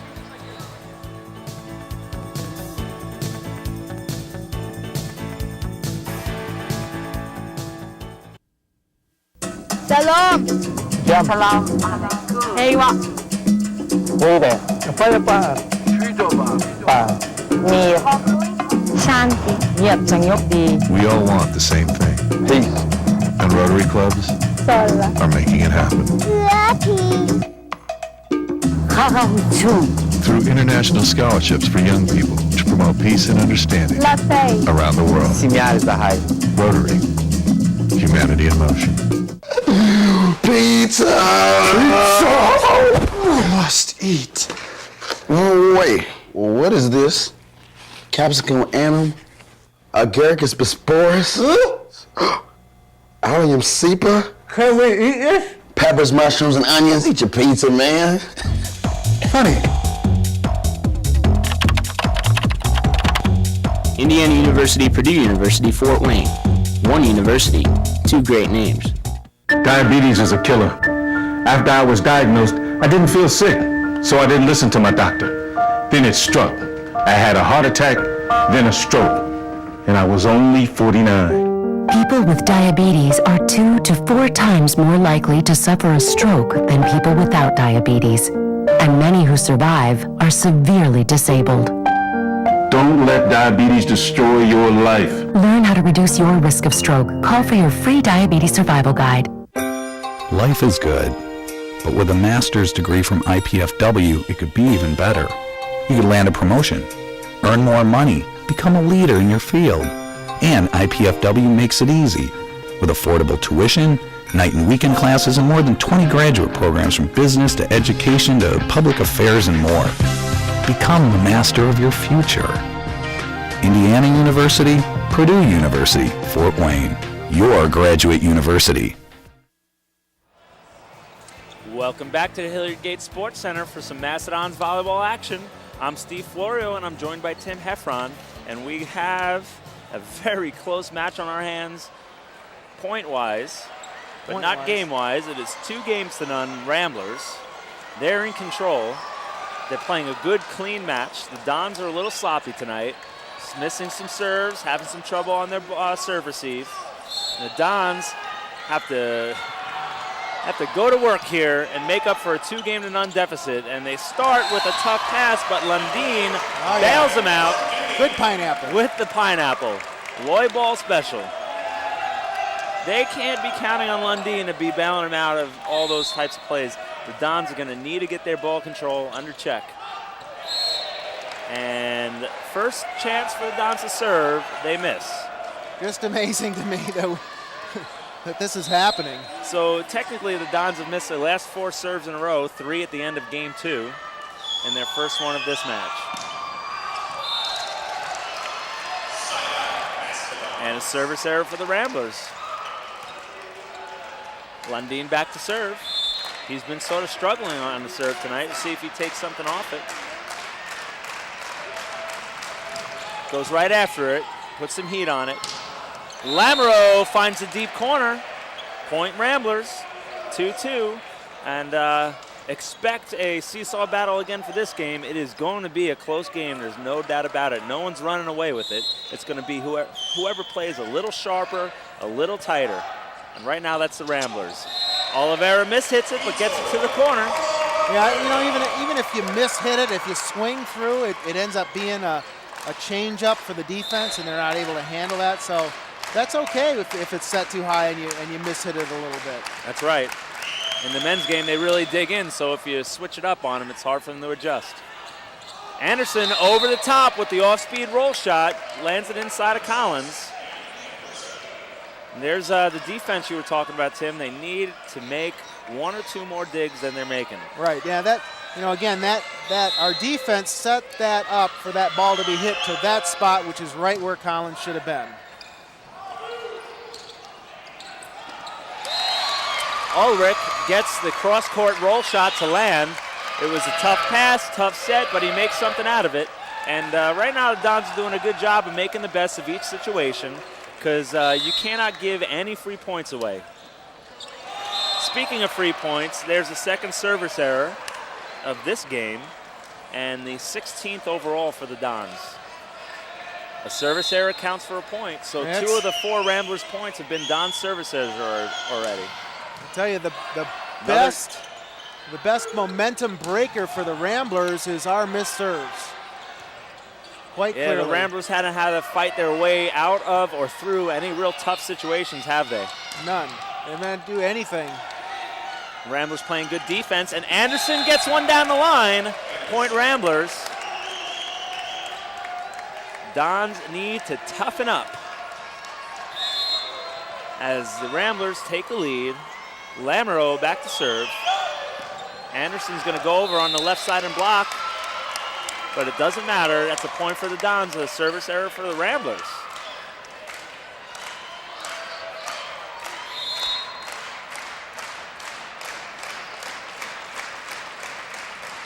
Macias. Tough pass. Chance for the Dons. Called a net. Net violation on the block. Both blockers looking and saying, I don't know who touched it. But the officials say they saw a blocking error, and that gives the lead back to the Ramblers as Anderson goes back to serve. And here he goes. Stepped on the line. And a foot fault. So both teams playing a sloppy game 3. Yeah. Net violations, service errors, that counts as a service error. And believe it or not, that is the Ramblers' 3rd service error of this game. So 50% of the Dons' points are on service errors. Maybe we've lulled them to sleep. Well, Ulrich, his serve has been good tonight. Great dig by Ulrich. Will it stay in? It does. but he can't handle the second ball. Gustus hits the overdig. Point Ramblers. He's not the quickest digger in the world. Well, he made the first one, couldn't make the second one. He's not fleet of foot.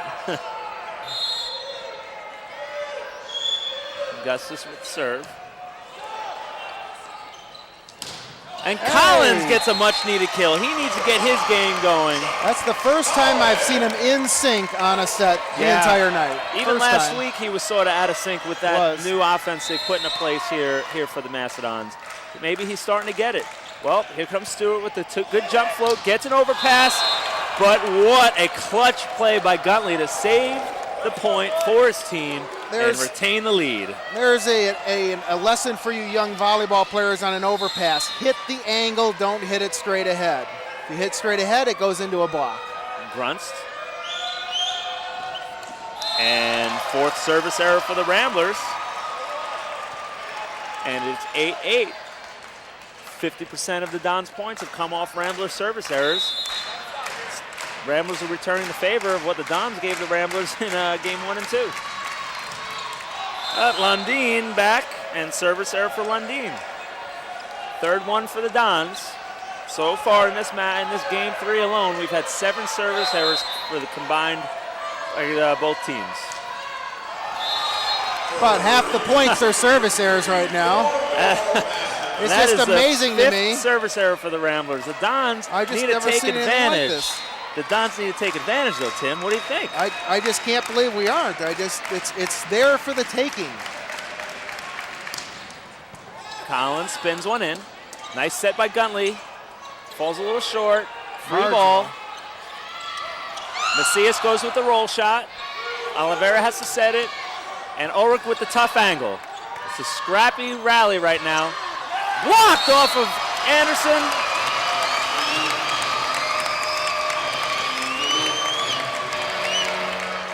That ball was a double contact. And it happened so fast, Shane Davis wanted to argue it, but then when Dan Hauser explained it, hit him, came off the net, and then he dug it. That's a double contact. Don's looking for a little momentum here. Hey, 2 serves in a row. It's a news And Anderson gets up and slams one over the top of the block. Point Ramblers, tie ball game, but the Dons are sort of in the driver's seat right now. Bearsons. Another service error. 6th one for the Ramblers. Right now, really what the Dons have to do is keep the ball in play. The Ramblers seem to be breaking down. It really is the case. And out of the middle is Lamoureux, deflection off the block.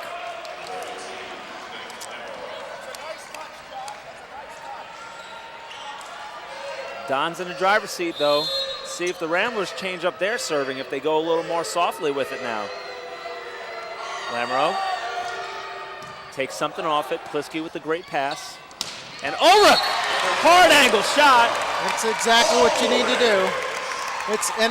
Again, if you pass the ball on target, the game is very simple. It's easy. You get confidence. And with all the service errors the Ramblers have been making, you might think they're going to take a little something off just to get it in. That could provide the Dons with a boost in ball control. Grunst takes a low set, tries to punch it through the block. No hands there, though. Out of bounds, and a 2-point lead for the Dons. 13-11. Macias. Good serve. Whoa. Really good serve. Will he call a timeout? He will. That eliminates the media timeout and gives us this timeout. We'll be back after these messages.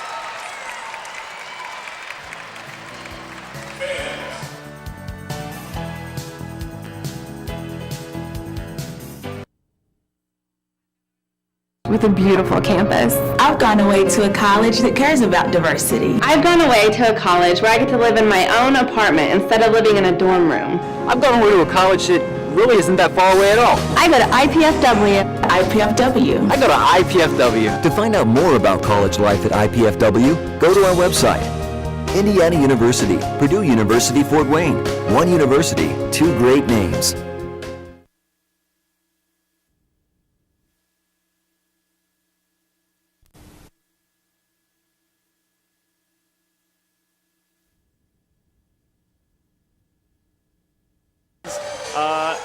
9-point lead in this match is a big lead.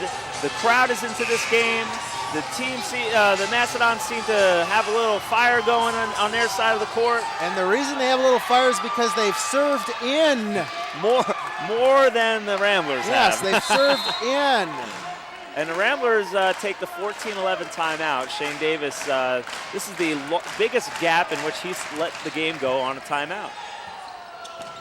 There's a dig. What a dig by Collins. That's the play they need. Triple block, rolled over by Macias. Gustus off the block. Point, Ramblers.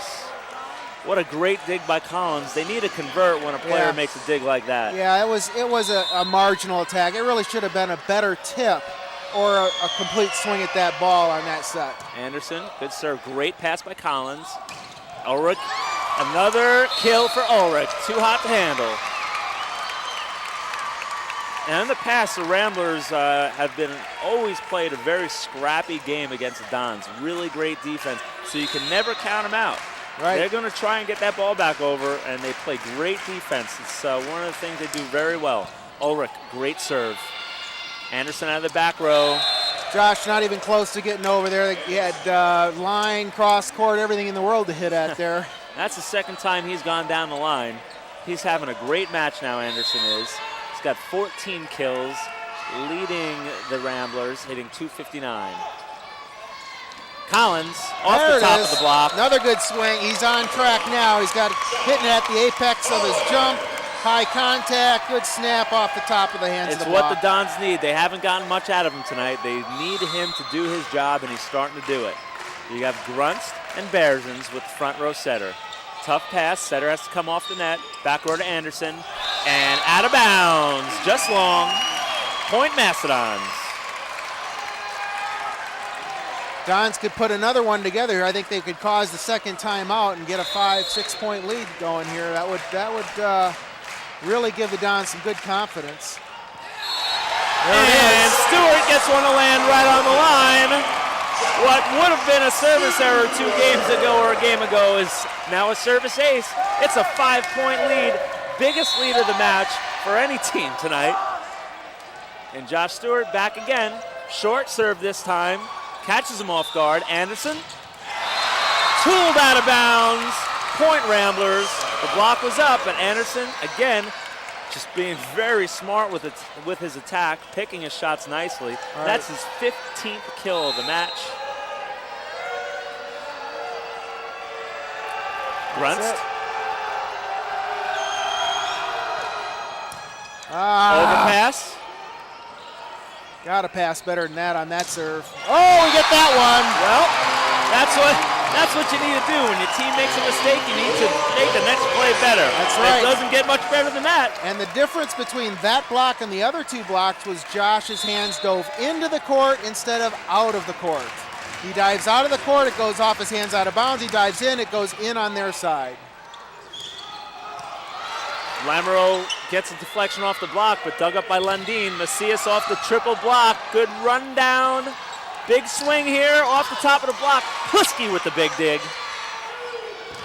Macias off the block. Olivera. Oh! There's Mighty Mo on the Don side now. And this crowd is on their feet. It is 20-14. Mastodons with a commanding lead. All the momentum and all the energy in the gym right now. Lundin back to serve. He needs to keep the momentum alive, and he does. Keeps his serve in. Second ball attack. Bearson fires one. That was a great play. It's the first time we saw that particular play set by the Ramblers, and the Dons bit for it, hook, line, and sinker. Yep, it was a good play. Just need a side out now. That's all the game is from here on out. It should be a side out battle for the Dons. Collins, lots of heat on that one, but dug up. Oh, a little slip there. And out of bounds. Guntley slipped on something. And the difference right now, Josh Collins coming in and attacking the ball the way he can, helping the Dons offense out.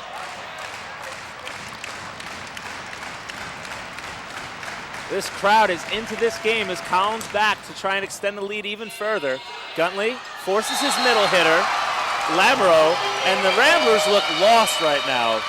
and Shane Davis doesn't want it to get any more out of hand as he calls a timeout. It is 22-15 IPFW with the biggest lead any team has had all match. And it's at times like these where you have to figure you're going to win this game, and therefore you have to plan for the next game a little bit. And you know you've got Mighty Mo on your side, you just can't get too high so that you get a low later.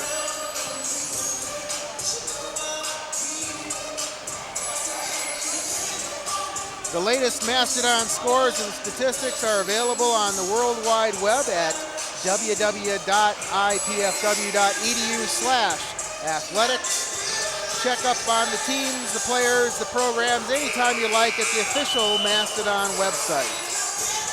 There it is on the screen. So yeah, you know you want to be feeling good, but you don't need to get out of control because this is not the end of the match. In fact, you've got 2 more games to go. You got to be a bit even-keeled here and not go overboard, so you have a low coming up. And the atmosphere in the gym is very energetic, it's very festive, and it's a lot of fun right now to be in this gym. And here goes Josh Collins. See if Shane Davis could settle his team down there. Well, at least he gets the service error out of Collins. Ramblers want to win this 1-3.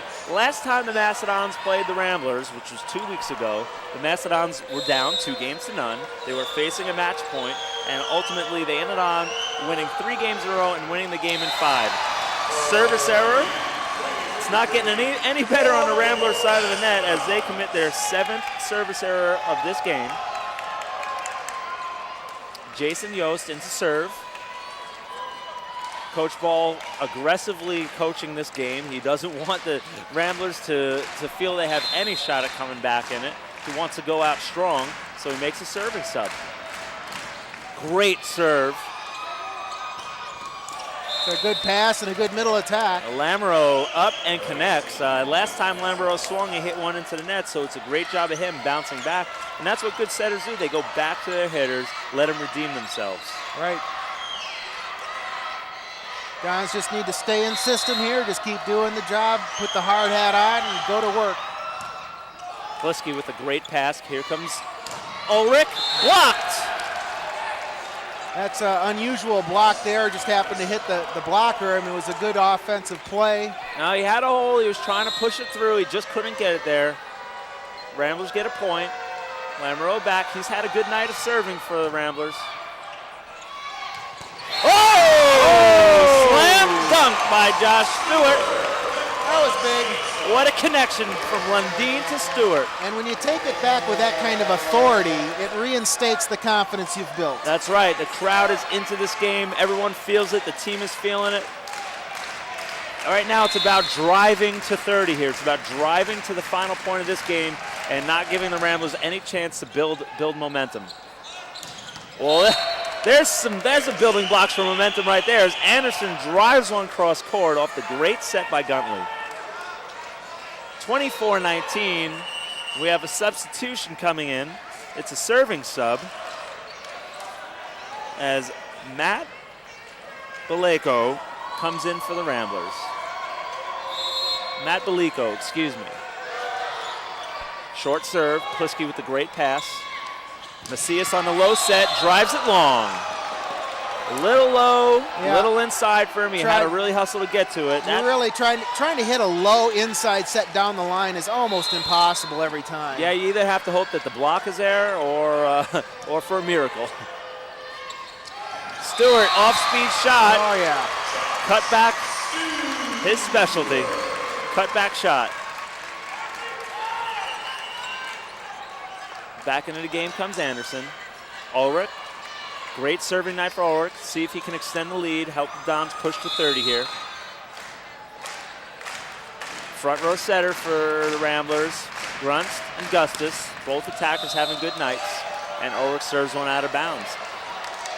So Dons are a bit back to earth right now, which is fine. I'm okay with that because they only need to have the surge every once in a while in the games. They don't need to have it the entire game. Service error for the Ramblers. All they need to do is side out with the other team to get to the 30 and win by 5 at this point. That's right. And here comes Jared Quellen in, serve for the Dons. overall, he's done some nice things on serve, but he had a pretty tough miss last game. Let's see. Let's hope that's not in his head here. Yeah, we had, he missed one, then Corey Stewart, then CJ Masis. And that was the end of the game. And here goes Clellan. This one's in, and it's a tough one, no less. And Anderson has to hit a high roll shot out of bounds. Nice job of Clellan letting that ball go. It was awfully close to being in. It was tempting as a digger to get that stat.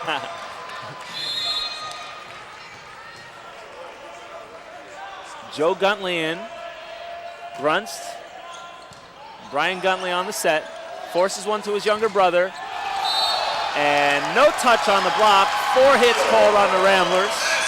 28-21 Mastodons, fully in control of game 3. Clellan still serving. Takes his time, finds a spot. Good deep serve. Grunst up, killed Ramblers. So at this point, Tim, if you're Shane Davis, obviously you still want to win game 3, but realistically you're down 6 points. Yeah, you're not going to win this game. What are you coaching for right now? What are you trying to get your team to do here? You're just trying to get them relaxed and stay focused in their game plan. You're just trying to plan for the next game and get back to what got you there in the first place. And there's Vitor Oliveira again off the slide kill. He's 2 for 2 with that shot. Yeah. And the crowd's on their feet as the Dons have game point, ready to take this into game 4 and close the gap 1-2. Guntley on the swing.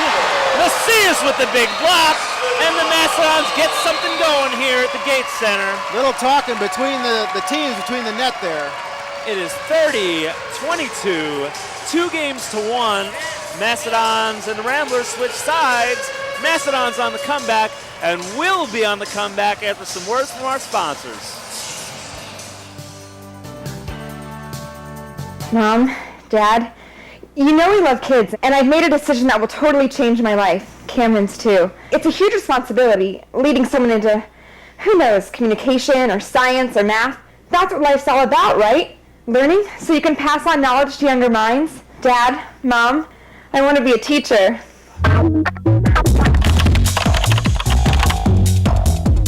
Indiana University, Purdue University, Fort Wayne. One university, 2 great names. Each year, more than 145,000 Americans will be diagnosed with colon cancer. It's the 2nd largest cancer killer in the United States, but it doesn't have to be. Colon cancer is preventable, treatable, and if found early enough, beatable. If you're over 50 or have a family history of colon cancer, speak to your doctor, get screened, and understand your treatment options. Heads up, Coach. Visit mybluestar.org and pass it on. Shalom. Jam. Salam. Hey, what? Rita. Mir. Shanti. We all want the same thing. Peace. And Rotary clubs are making it happen. Lucky. Through international scholarships for young people to promote peace and understanding around the world. Rotary. Humanity in motion. Life is good, but with a master's degree from IPFW, it could be even better. You could land a promotion, earn more money, become a leader in your field. And IPFW makes it easy, with affordable tuition, night and weekend classes, and more than 20 graduate programs from business to education to public affairs and more. Become the master of your future. Indiana University, Purdue University, Fort Wayne, your graduate university. Welcome back to the Hilliard Gates Sports Center on College Access, Cable Access 5. I'm Steve Florio. I'm joined by Tim Heffron, and we have a heck of a match here on our hands. Here's game point. Ball's going outside, and CJ Masis gets up with a good block, stares him down after he blocks it. Guntley not happy with that swing, grabs the net in disgust, and we have a battle on our hands. It is 2-1. The Dons on the verge of having a mini comeback here. The Ramblers are starting to probably maybe have thoughts of 2 weeks ago. And you notice that the first 2 games they had a combined 7 service errors. In that last game they had 8. So they had more service errors in Game 3 than they did in Games 1 and 2 combined. That's correct. And that's the difference right there. For the first time in this match, Loyola missed more serves than the Dons, and look at the results of the match, of the game. Yeah, you know, the hitting percentage still, the Dons are out hitting their opponent. And Josh Collins starting to get into the swing of things, which is nice to see. So is Vitor. He's hitting a nice percentage now too. They got all 5 attackers. Dons have all 5 attackers. Now it comes back to serving and passing again because the attacking and the blocking are fine. It's just going to be becoming a ball control game. It's not been, the issue hasn't been the offense for the Dons. It's been their ball control. It's been their defense a little bit, and it's absolutely been their serving. And they seem to have that figured out. They've gotten more serves in, and they have the Ramblers serving a little more softly to try and keep the ball in play. So everything's working in favor of the Dons now. And again, to give you a little history, 2 weeks ago the Dons played the Ramblers at Loyola, were down 2-0 and made a big comeback to win the match in 5. Could we have a similar situation tonight? The Ramblers don't want it. And Lamoureux makes sure that the Ramblers get off to a good start. Good transition, good attack. Point Ramblers. As a matter of fact, 2 weeks ago, the Ramblers actually had match points. Right. They were 1 point away from winning the whole thing. Macias off the head of Lamoureux. 1-1. What a kill by Macias. That's with some authority. That'll leave a mark. Maybe he'll feel that one in the morning. He might. Right now, he needs to get back up and do what he's been doing well, and that's attacking out of the middle. Oliveira with the short serve. Handled nicely by Gustus. Oh! By Stewart. I believe that's the first block by either team on the other team's middle hitter. I think you're right there, Tim. I think you're right there. That's a good sign for the Dons. Yeah, both middles have made their hitting errors, but neither have been blocked by either middle. So Stewart finds his middle, makes the block. That's been Loyola's bread and butter for kills when they need them is their middle attack. And here out of the right side is Berzins, and he gets the kill off of Ulrich. Unfortunately, Ulrich was facing out of bounds instead of facing inbounds, and the ball went out right where he was facing. Brett Berzins, great pass by Plisky. Stewart with the cutback. This time they're on it, but not high enough. Point Dons. It's a good cutback on a tough set to cut back, really. Yeah, that's his shot. He has not hit any other shot than the cutback. You got to wonder when the blockers on the Ramblers start stepping over and taking that shot away. Well, as long as they don't, I say he keeps cutting back.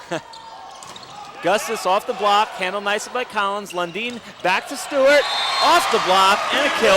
And again, there's that trust that Stewart's going to be up, because that's a blind set.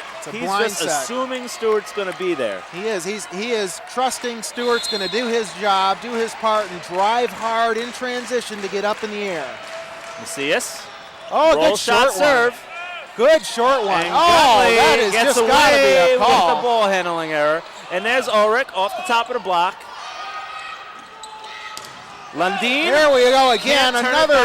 Another non-call by the official is just incredible. I just can't believe that is not called. So, you know, a lot of coaches complain, and some people think they're silly for complaining, but let's look at that point right there. If he calls that lift, it's 5-2 instead of 4-3. That's a big difference. It's a 2-point swing. And there's a dig. No, it's not. It's out of bounds. Stewart still working on that cutback shot. At some point, the Ramblers have to say, we need to take that shot away and try and make them beat us another way. Ulrich. Corkscrew serve. Great pass. Grunts connects, but dug up. Communication error in the back. Free ball. Good block here for the Dons. See what they can do with it. Anderson with authority, and he lets the Dons know about it. See if the officials address that.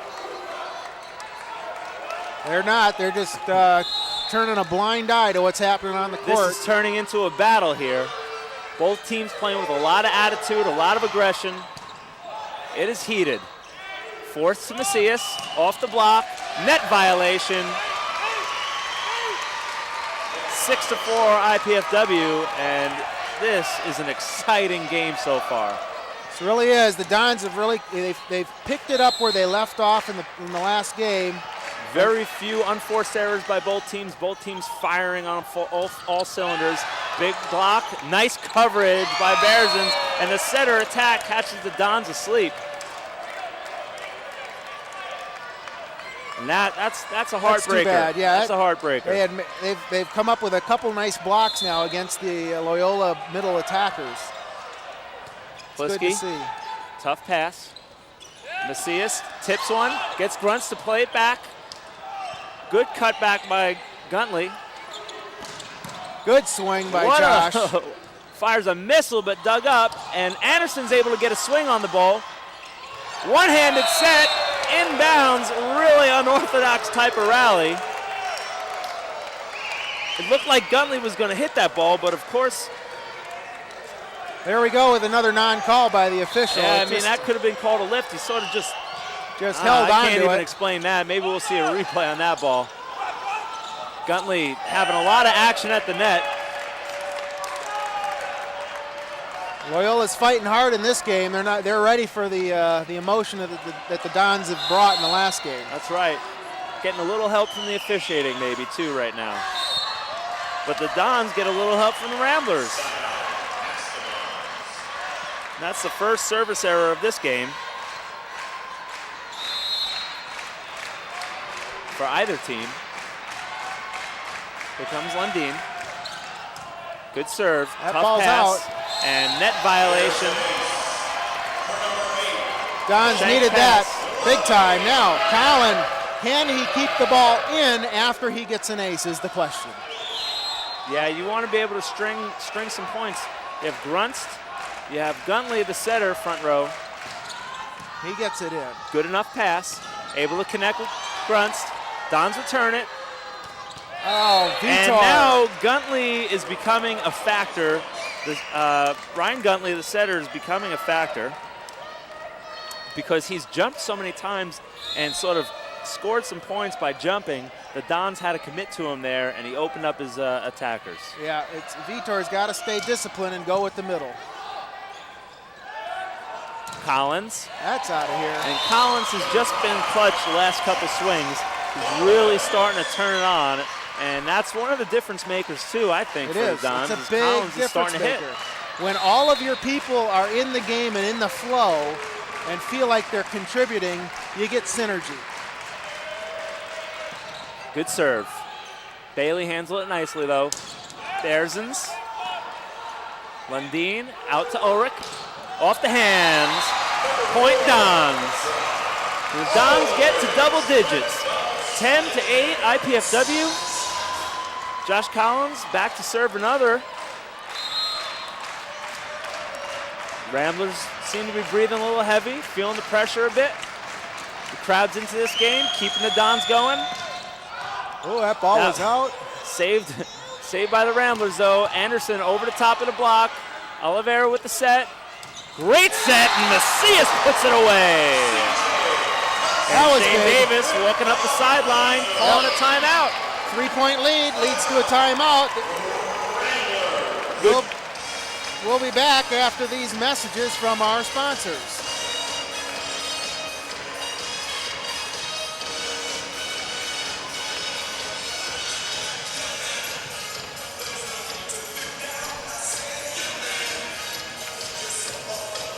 And we're back, and here's a replay coming up here of the one of the last points. Hopefully. No, we're going to do IPFW schedule. Join us on College Access TV, Channel 5, for some men's volleyball action. IPFW versus Ohio State on Friday, February 9th. That game starts at 7 p.m. And then again, join us on Saturday, February 17th for IPFW versus Mercyhurst at 7 o'clock. That's Mastodons Volleyball right here at the Hilliard Gate Sports Center. So we'll see how the Dons do at this point here. They've created some little mo. We know what happened last few times Loyola called timeout after we created a little mo. See if the Dons can fight through this again. Well, it's all up to Collins. He's missed. Oh, he stays down. Smart choice. Smart. Guntley with another attack. And that's been an important part of this game. Here comes Anderson. Blocked, covered by Bailey, and oh, what was that? The he called a lift. Call a lift. Oh my goodness! Out of all the plays to call a lift on. And that's one that actually he might. Typically you see officials let go on that first ball over. That one is normally let go. That's stunning that the other ones are a lift. But the other ones are clean, and that one is a lift. Unfortunately, Josh trying to keep that ball in, serves out. He had the momentum going there. That's where you gotta, keep the ball in because the other team's struggling to get out of it. And Guntley, the setter, is in the back row. Oh! Olivera with the big kill. That's in system right there. That's in system. A good pass, a good swing. Gotta like it. Don's feeling good right now. Let's see if they can keep their serving feeling good. And here comes Olivera out of the back row with the serve. Sort of a side spin miss hit. I think he just mishit the ball. Yeah, he missed the ball completely. What a shame after a big kill like that. Yeah, you want him to sort of keep the life going in the gym. We're killing our own momentum again. That sucks the wind out of the gym a little bit. See if they can turn it up again. And Ulrich with the big kill to restore life to the crowd. Yeah, they were all over Josh Stewart there thinking he was going to get set and went to Brock, and that was the end of that. Well, 3 hitters in the front row for the Ramblers. That means that the Dons don't have to worry about the setter attacking. Macias gets his serve going. Anderson fires one cross court. Point, Ramblers, 14-11 Mastodons. Grunts checks in. Okay, Dons just need to side out. Back to serve. Yep, Dons just need to stay in system here. Good serve. Good pass. Handles it wonderfully. And Stewart. Great Guess pass. what? Great hit. That was not a cutback. That was not a cutback. You just saw it. That's got to keep him honest right there, that one shot. Yep, it's going to keep him honest. They definitely were on his cutback that time, and he wisely goes to the right of it for the first time all match. Oh, great and service ace for Ulrich. Ball is in. And the crowd, some of the fans are on their feet. We got some dancing going on in one corner of the gym. Fans are up clapping. The atmosphere is great. It's really festive, really exciting in here. Really, really great support from the crowd. Ulrich gets a good shot off the net. Tip, pushed back. He's way underneath the net. Violation. Way underneath. Nice job of Collins turning him back. He was up in the air and flying so high when he came down, he couldn't keep himself out of the net. I'm surprised we're not seeing another timeout right now. I think if we get another point, you'll see it, but yeah, it Shane may Davis doesn't want to wait around much longer. It may be too late. They're out of system already. And Gustus answers with a nice kill off the block. That's been working for him. He needs to keep doing that. Got to turn that hand in as the right side blocker, and your right hand of the right side blocker has got to turn into the court. Anderson, which means Brian Guntley is front row. A danger on the attack. Out of system for the Dons. Lundin puts it into the middle of the court. And Grunts fires one. Big pursuit by Lundin. Saved. Can the Dons hit the angle? And they do. But a big cross-court shot by Gustus finishes the rally. I think Colin was in the net there. It was great hustle by Lundin to save that ball. It's a great job of the Dons showing that they're going to fight even if though they have the lead. They're going to fight. They want this to go 5. Another tough pass. Hit the net again. They called Colin on the net again. That's 2 in a row, unfortunately. And that one, that's not really his fault. No, I mean, he's doing everything he can there. That's a bad pass. Let's see if the Dons can't get it here, right here. They got to stop the bleeding. Uh-oh, another bad pass, and Lundin cannot win the joust this time, something he normally does. And Coach Ball doesn't want it to get any further. Timeout, Mastodons, as Loyola's on a mini run here to close the gap. It's 17-15 IPFW. We'll be right back.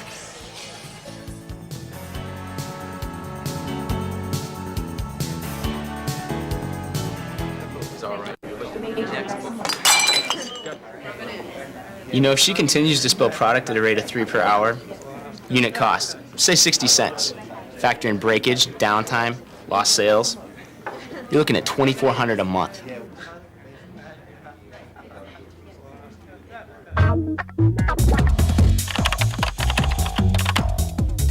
Indiana University, Purdue University, Fort Wayne. One university, two great names. Welcome back to the Hilliard Gates Sports Center. We have a real exciting match in our hands. It's 17-15 IPFW. IPFW trails 1-2 though, as they're pushing to tie it at 2 games all. And there you see a service ace by Brock Ulrich. Dons are hitting an unbelievable 588 so far in the match, but they're only up 2 points. And why is that? Ball control. Ball control and passing. There it is again. Anderson has gotten 3 great serves over. He's caused the Dons to make some bad passes. There's a good pass, and there's a run by Josh Stewart with another cross-court shot for him. That's right. He's hitting power angle off that particular set. It's working every time. Now the Dons have a 3-point lead instead of their standard 6-point that they had going before. Stewart, good deep serve. Pulls the setter off the net, but Grunt's still able to connect from 8 feet off the net.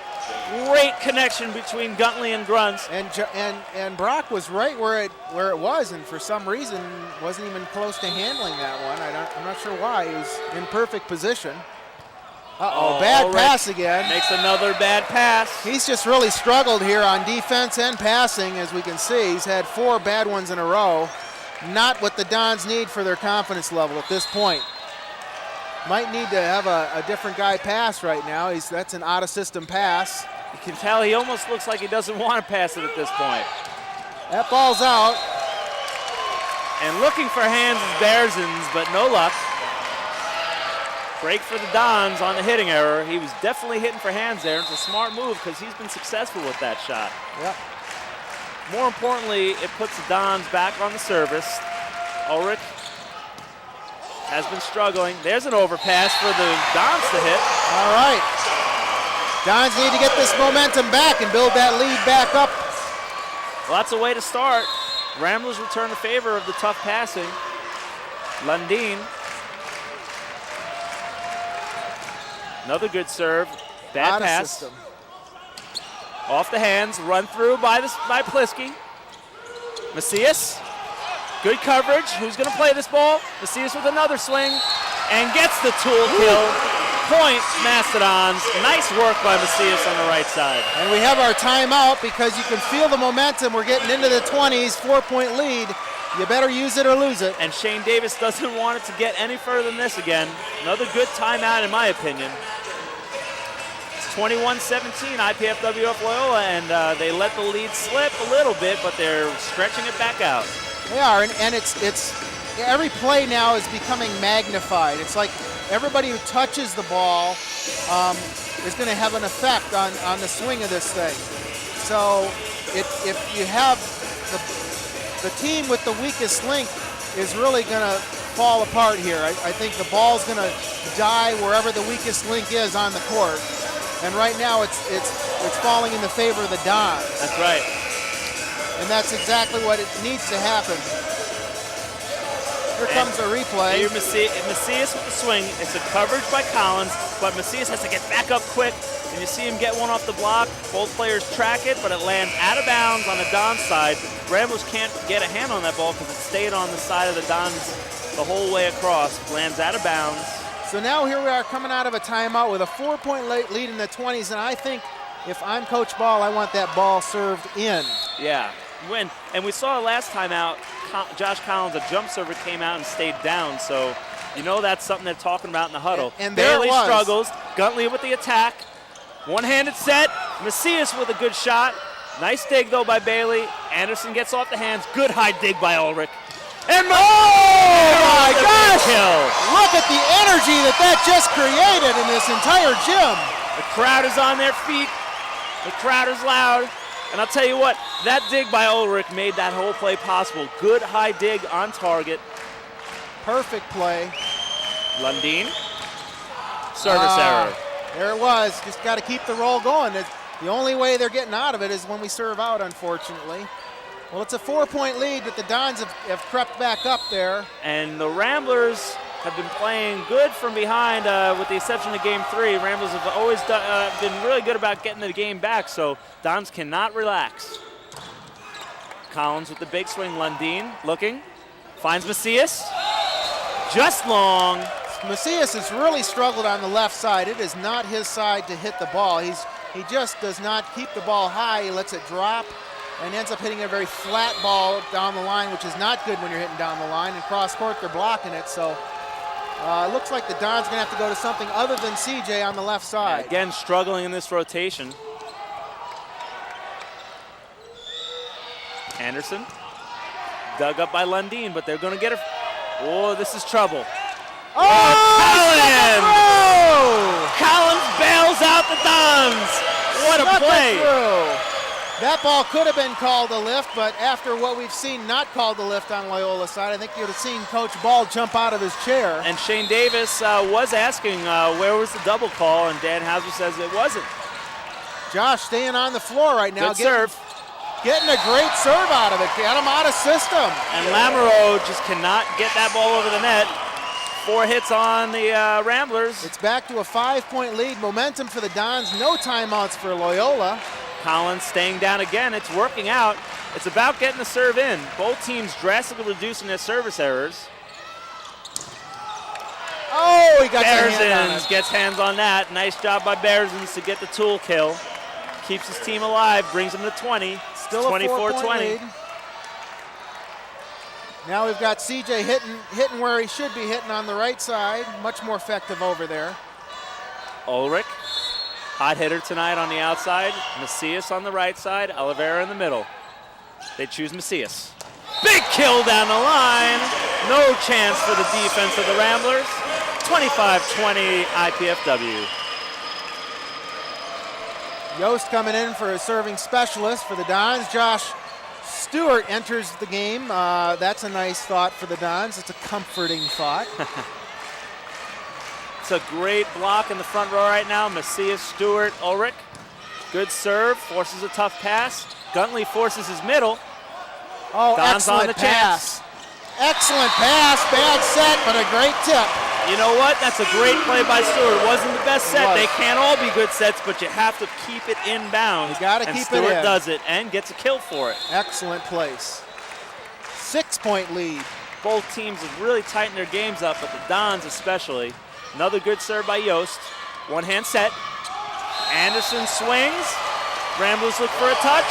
Out of bounds. No touch. Point Mastodons. 27-20, and the Ramblers are looking for an answer. You can see the frustration on their faces. At this point, do you think they're thinking about what happened 2 weeks ago? You know they've already thought that. That's deadly. You don't want that thought to come into your mind if you're Don's taking everything. Collins with the hustle. Oh, overpass. Oh! Relentless. It's all going the Don's way now. Relentless. And this is what Coach Ball's wanted out of his team in games 1 and 2. He's getting it out of them. And now the Dons need, again, bring it back down because they got another game to go. Bailey with a good pass. Anderson has to double step. Covered by Ulrich. Oh. And this is a very unconventional play there. Nice spot, nice tip. If he even got his hands on it. Dons are trying to eliminate this game right here, right now. We have game 2, a chance to tie it at 2-2 for the Dons. 29-20, Dons going, game point, service error. But the Dons have plenty of game points here to work with. Yeah, it's the key now is to not let Loyola get confidence. Right, Loyola has been frustrated. They look a little lost out there.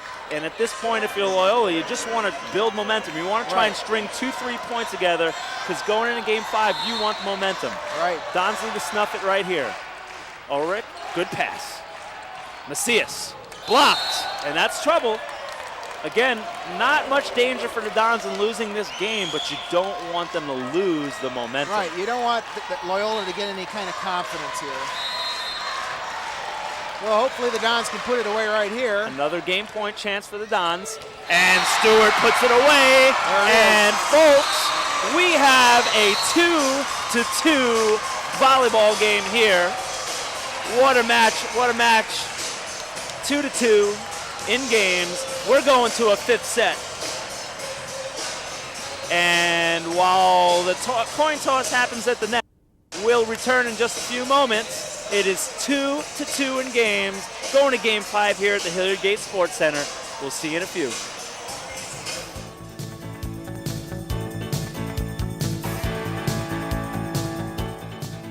Are you in there?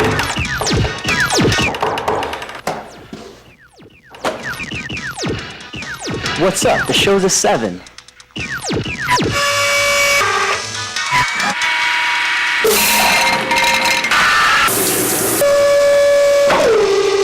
Whoa.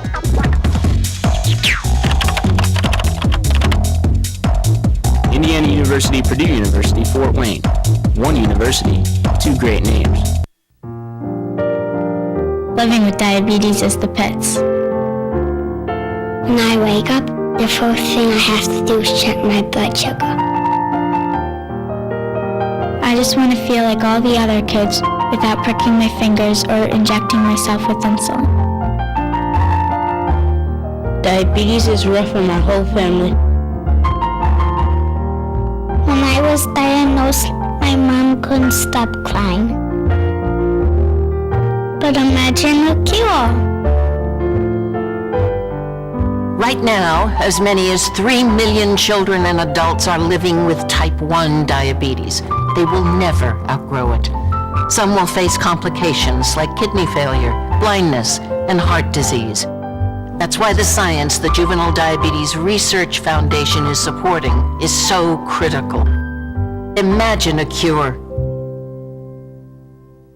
I've gone away to a college where the class size is small. I've gone away to a college with a beautiful campus. I've gone away to a college that cares about diversity. I've gone away to a college where I get to live in my own apartment instead of living in a dorm room. I've gone away to a college that really isn't that far away at all. I go to IPFW. IPFW. I go to IPFW. To find out more about college life at IPFW, go to our website.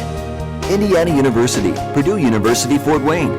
One university, two great names.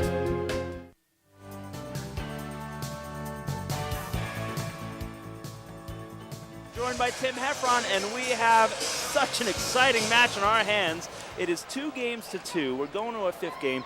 Tim, we got some replays on the screen. Could you tell us how the Dons were able to come back in this match, and what do they need to do to keep it going in this short game 5? Their attacking has always been the same. The difference is serving and serve reception, as well as a little defense.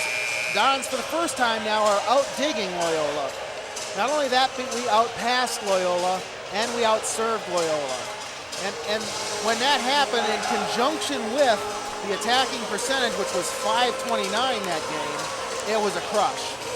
So the key for the Dons here now is serving and serve-receive, because everything else will work for the Dons. The ball's falling their way, they're hustling to the ball, they're digging the ball. The hustle breeds digging, breeds confidence, and Loyola's going the opposite direction, but it's a short game, Steve. It's only 15 points. You don't have any time to make errors out of the gate here. And the crowd's on their feet. They know the importance of this game. Like you said, it's a quick game to 15 points. It's a tiebreaker game. Both teams are won 2 games apiece, and this is the deciding game. It won't go any further than this. Win by 2. Every contact will have an effect on momentum. And the setter, Guntley, is back to serve. There's a new libero in for Loyola. That's a really interesting change. A really interesting change in a game 5 to go to a new libero. No pressure, huh? No pressure. He probably vested serve receive, too. And that's Derek Jensen. Macias starts the game off with a kill. Big kill. Exclamation point, sets the tone. Exactly what the Dons need. Now the Dons need to work on their serving and defense. Serve and defense. When they've limited their serving errors, they've been more than successful. They've won with lots and lots of room to spare. And Joe Guntley mishits it, and Stewart just sort of tucks one down between the block and the net. Yeah. Little scary, but a little scary. You need a little luck. You need a little luck in these game 5s, and there's one. So it's 2-0 Mastodons. You got to see if they get another point. Shane Davis is quick on the timeouts. We might see one early. Serving and defense. Tough pass, oh, one-handed set, no hand call. Macias. Scrappy defense. Stewart. And again, we see the Dons lose a point. I cannot believe the official is not calling that lift. We see the Dons lose just a point ugly. on another no call. And when it could be 3-0 in this short game 5, it is 2-1.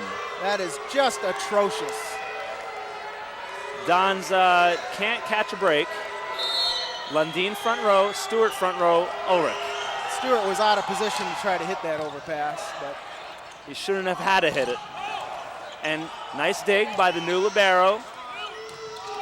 And Gustis hits a sharp angle shot. There we are, just like that. We're 10 at 2-2. feet off the net, and it's tie ball game, 2-2. The Dons had a mini run going. Could have broke this thing open out early.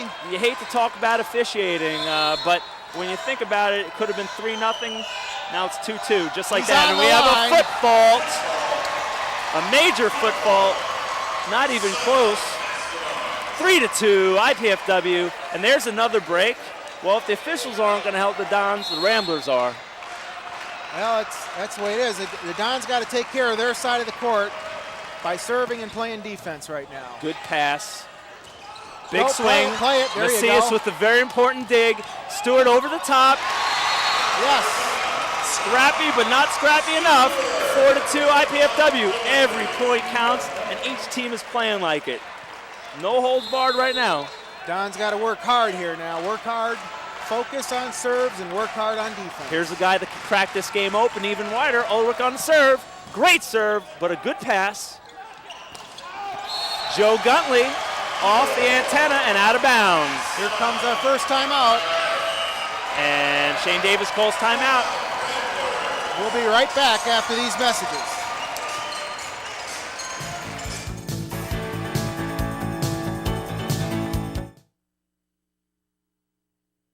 Saving extra money. You gotta put it in stocks. If you want to get ahead. No, bonds. And CDs. Stick it under the mattress. Getting plenty of advice, but not enough facts? Visit saveandinvest.org. No confusing advice, no sales pitch. Just unbiased information and tools to help you manage your money with confidence. Saveandinvest.org. Here's a replay. Welcome back. We got a replay on our hands. Transition middle. Excellent play by the Dons. I like it. That's what hustle will get you on defense. That's right. And it is 5-2 IPFW. Again, this is game 5. Both teams are tied 2-2. And this game 5 only goes to 15. We've got a substitution here. The old libero is Bailey going in. Bailey in, so they have sort of, if you would say, 2 ball control experts back there. That's their plan. You've got Derek Jensen wearing the libero jersey. This and is you've got Bailey. critical serve right here out of a timeout. Absolutely. Nope, can't do it. And that's why it's critical. You get it in, you have a chance to extend the lead. You Totally. miss, you help the Ramblers out of what they couldn't get out on their own. Totally lost the momentum, any momentum we built, and let them off the hook. So another good timeout by Shane Davis. Oh, right But the Ramblers give it back. Lamoureux misses. 6-3 Mastodons. Let's see if the Dons can get one here. Josh Stewart has a tendency to serve deep, I think. He's had some good success with his jump float, and here it comes. No, he Not misses this the time. serve. 2 service errors in a row. Don't want to get into that. No, we can't get into that. That's not the Dons game. That's not where the Dons want to go. They got to serve and serve-receive here now. The crowd has quieted down a little bit. The Dons contributing to that a little. Ulrich still struggling on receive, but Collins crushes one. He's in system. He's feeling it now. Exactly what the Dons needed. Earlier in the match, he wasn't on cue, and now he is. And that's good volleyball right there. Not such a good pass, better set, better hit. Exactly. You want to better the ball. There's a serve in. In system, Grunst over the top. Can't connect. Long. Excellent job by the Dons. The Dons committed with their middle attacker because it was such a good pass, forcing their middle attacker to hit deep. And as they switch sides, the Dons have an 8-4 lead. This is a big lead in itself, but an even bigger lead when you're only playing a 15. It is. It's a good momentum right now. Now they really need to play defense, and all they need to do is serve in. They don't even need to go for aces or hard serves. It's called serve the ball in and let them self-destruct. And Shane Davis trying to find some answers, talking to his staff. They haven't had any answers since the end of game 2. There's a pretty good pass. Gustis with a big swing, but blocked. Josh Collins stays out on the right side and gets the block. He drives his hand into the court, bringing the ball into the court. He's really lifted his game throughout this entire match. The quality of his game has just risen leaps and bounds here. And they're leaving Macias on the left side of block and Collins on the right, and it pays off. There's the tip. Up, setter attack, still scores. The Dons have been defenseless against it. The good news is you know when the setter's tipping like that, they're in offensive trouble because they're looking for something. That's right. Now it's 9-5. Dons are in good shape here. They need to worry about serve receive right now. And here comes Gustis. He stays down. And scary moment for the Dons, but Collins is able to sort of jump over it. I'll bring my heart out of my stomach. He had me surprised. I'll tell you what, Josh Collins, who's back to serve right now for the Dons, has really had a great second half of this match, and what a difference he's made. It's a great serve. There's an attack. Another attack by Guntley and another score.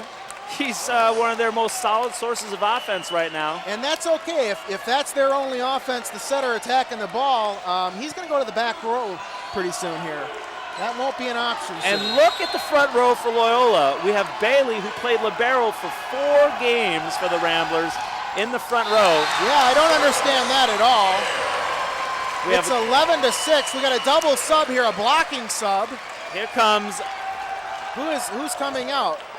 Brock is coming out. Brock Ulrich coming out, and Graydon Ainsworth going in. Looking for a blocking sub along with the serving sub. Jared Quellen in to serve for the Mastodons. We got strategy in play now. I don't quite understand what's happened on Loyola's side, though. Bearsons has been playing pretty good. I mean, number 8, he's not an attacker. He hasn't swung all match. Leave him alone and put your block on the other 2 guys. Yeah, take care of the setter, and Graydon needs to see this. He needs to know he's not going to have a big swing on his side. Joe Guntley with the cross-court kill in the breadbasket of Lundin, but he can't handle it. Okay, it's 11-7, a critical time again. Need to get a good pass.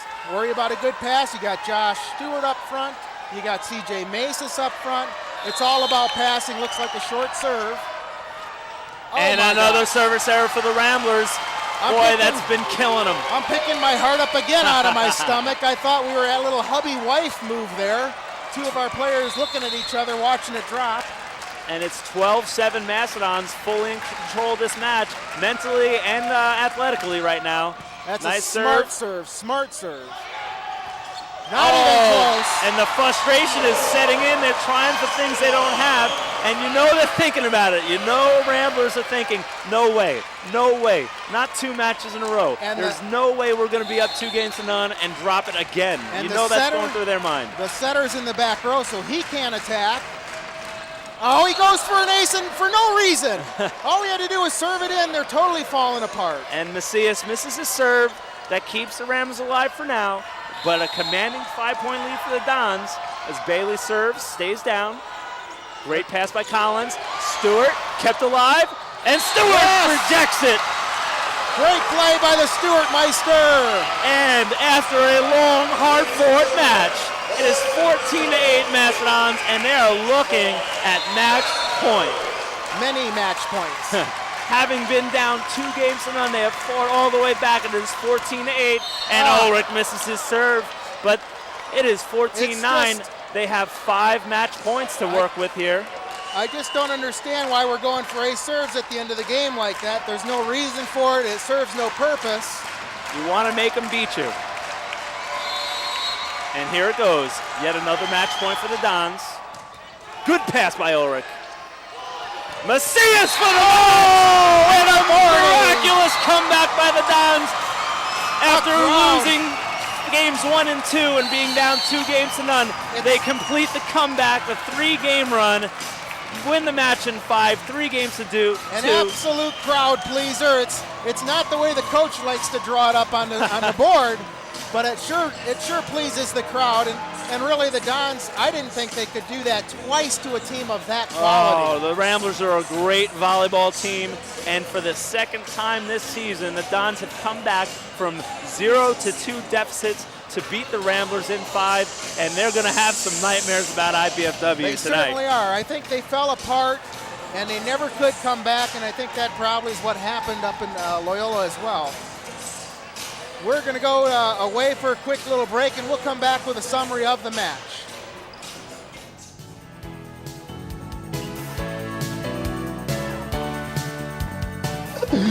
Pizza! I must eat. No way. What is this? Capsicum annum? Agaricus bisporus? Allium cepa? Can we eat this? Peppers, mushrooms, and onions. Eat your pizza, man. Honey. Indiana University, Purdue University, Fort Wayne. One university, 2 great names. Welcome back to the Hilliard Gate Sports Center. It's a really energetic, exciting environment here.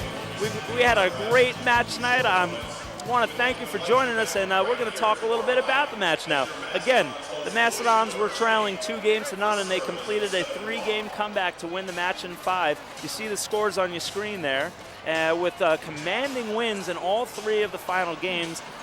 15-9 in Game 5. I'm Steve Florio. This is Tim Heffron sitting to my right.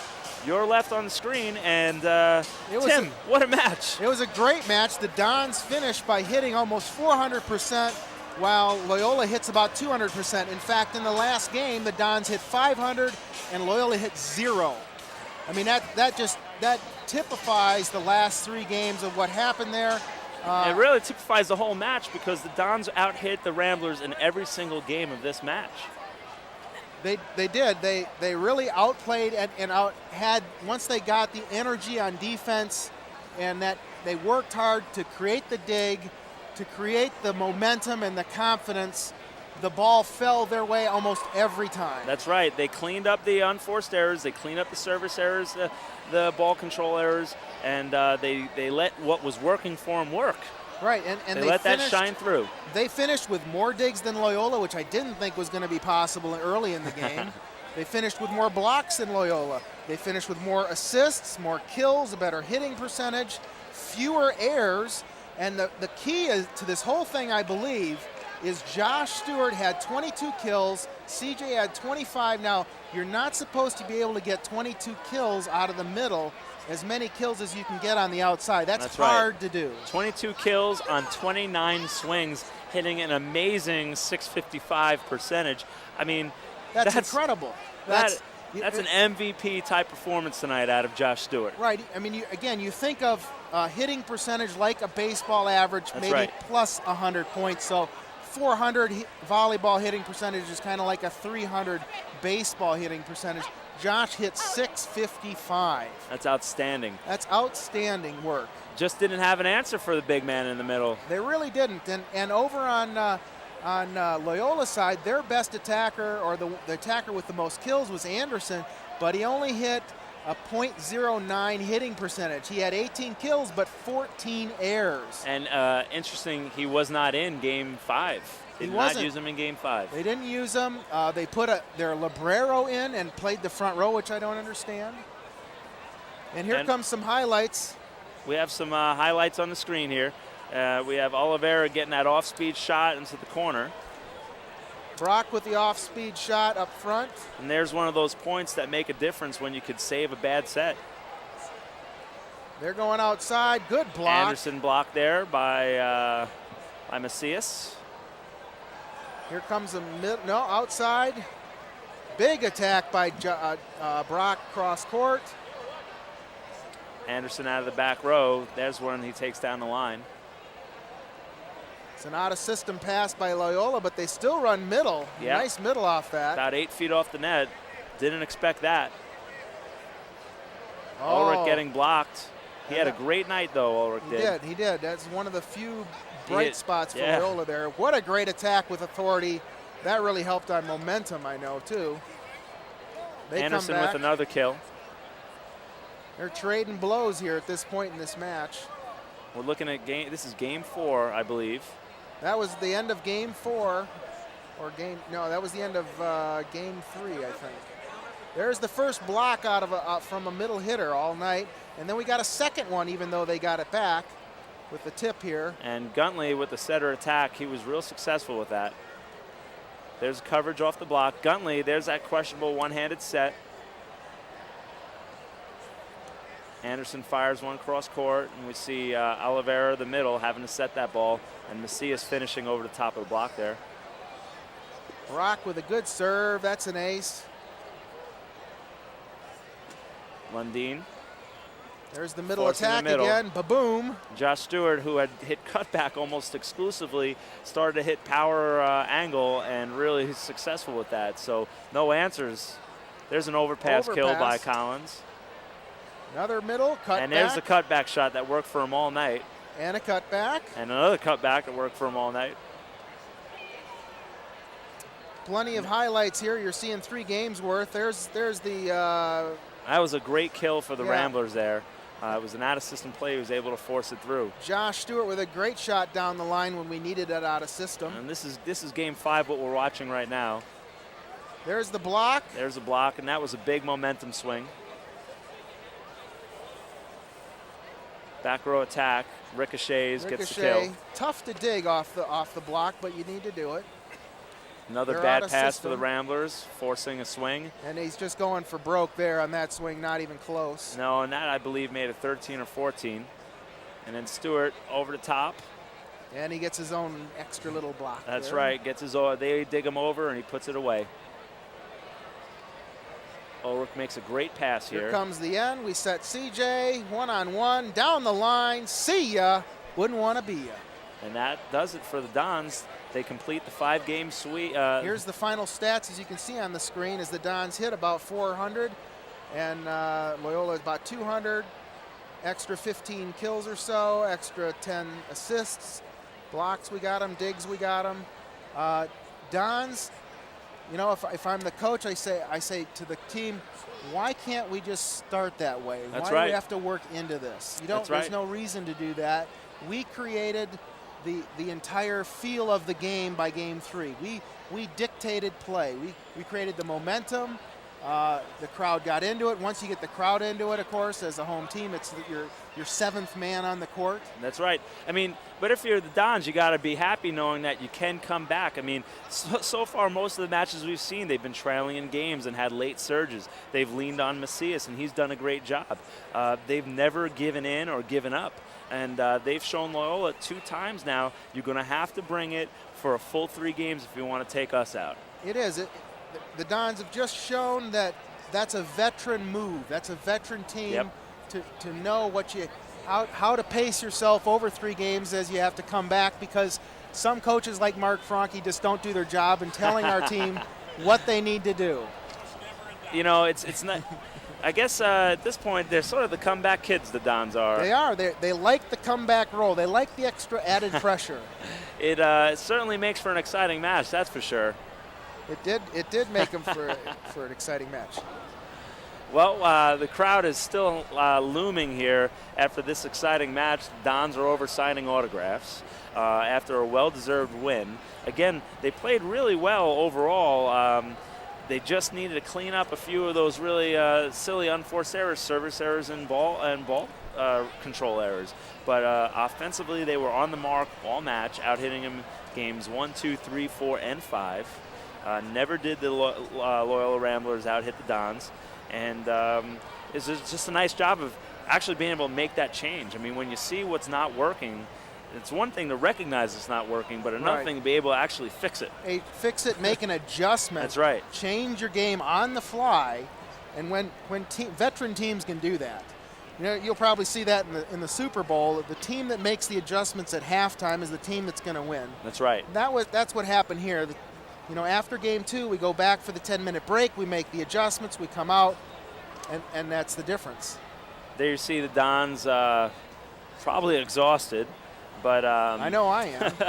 But signing those autographs, and there is the Don. I'm losing my voice. I could tell you, I get to see a lot of the men's practices, and just in closing, this ability to come back and win in 5 and is also got to do with the strength of the practice. Coach Ball pushes them really hard. Right. They are working from beginning to end. They're exhausted by the end of each practice. So when it comes to lasting and enduring a game like this, they're fit, they're in shape, and they're able to play for 3 hours if they need to. And they needed to. It's part of the preparation. Well, we're about finished here, and we'd like to thank some people. We'd like to thank, at this time, the CATV 5 production crew, the IPFW athletics staff, of which both of us are part of, the City of Fort Wayne, Comcast Cablevision, and especially the IPFW office and University Relations and Communications for their contributions to this college sports Channel 5 telecast.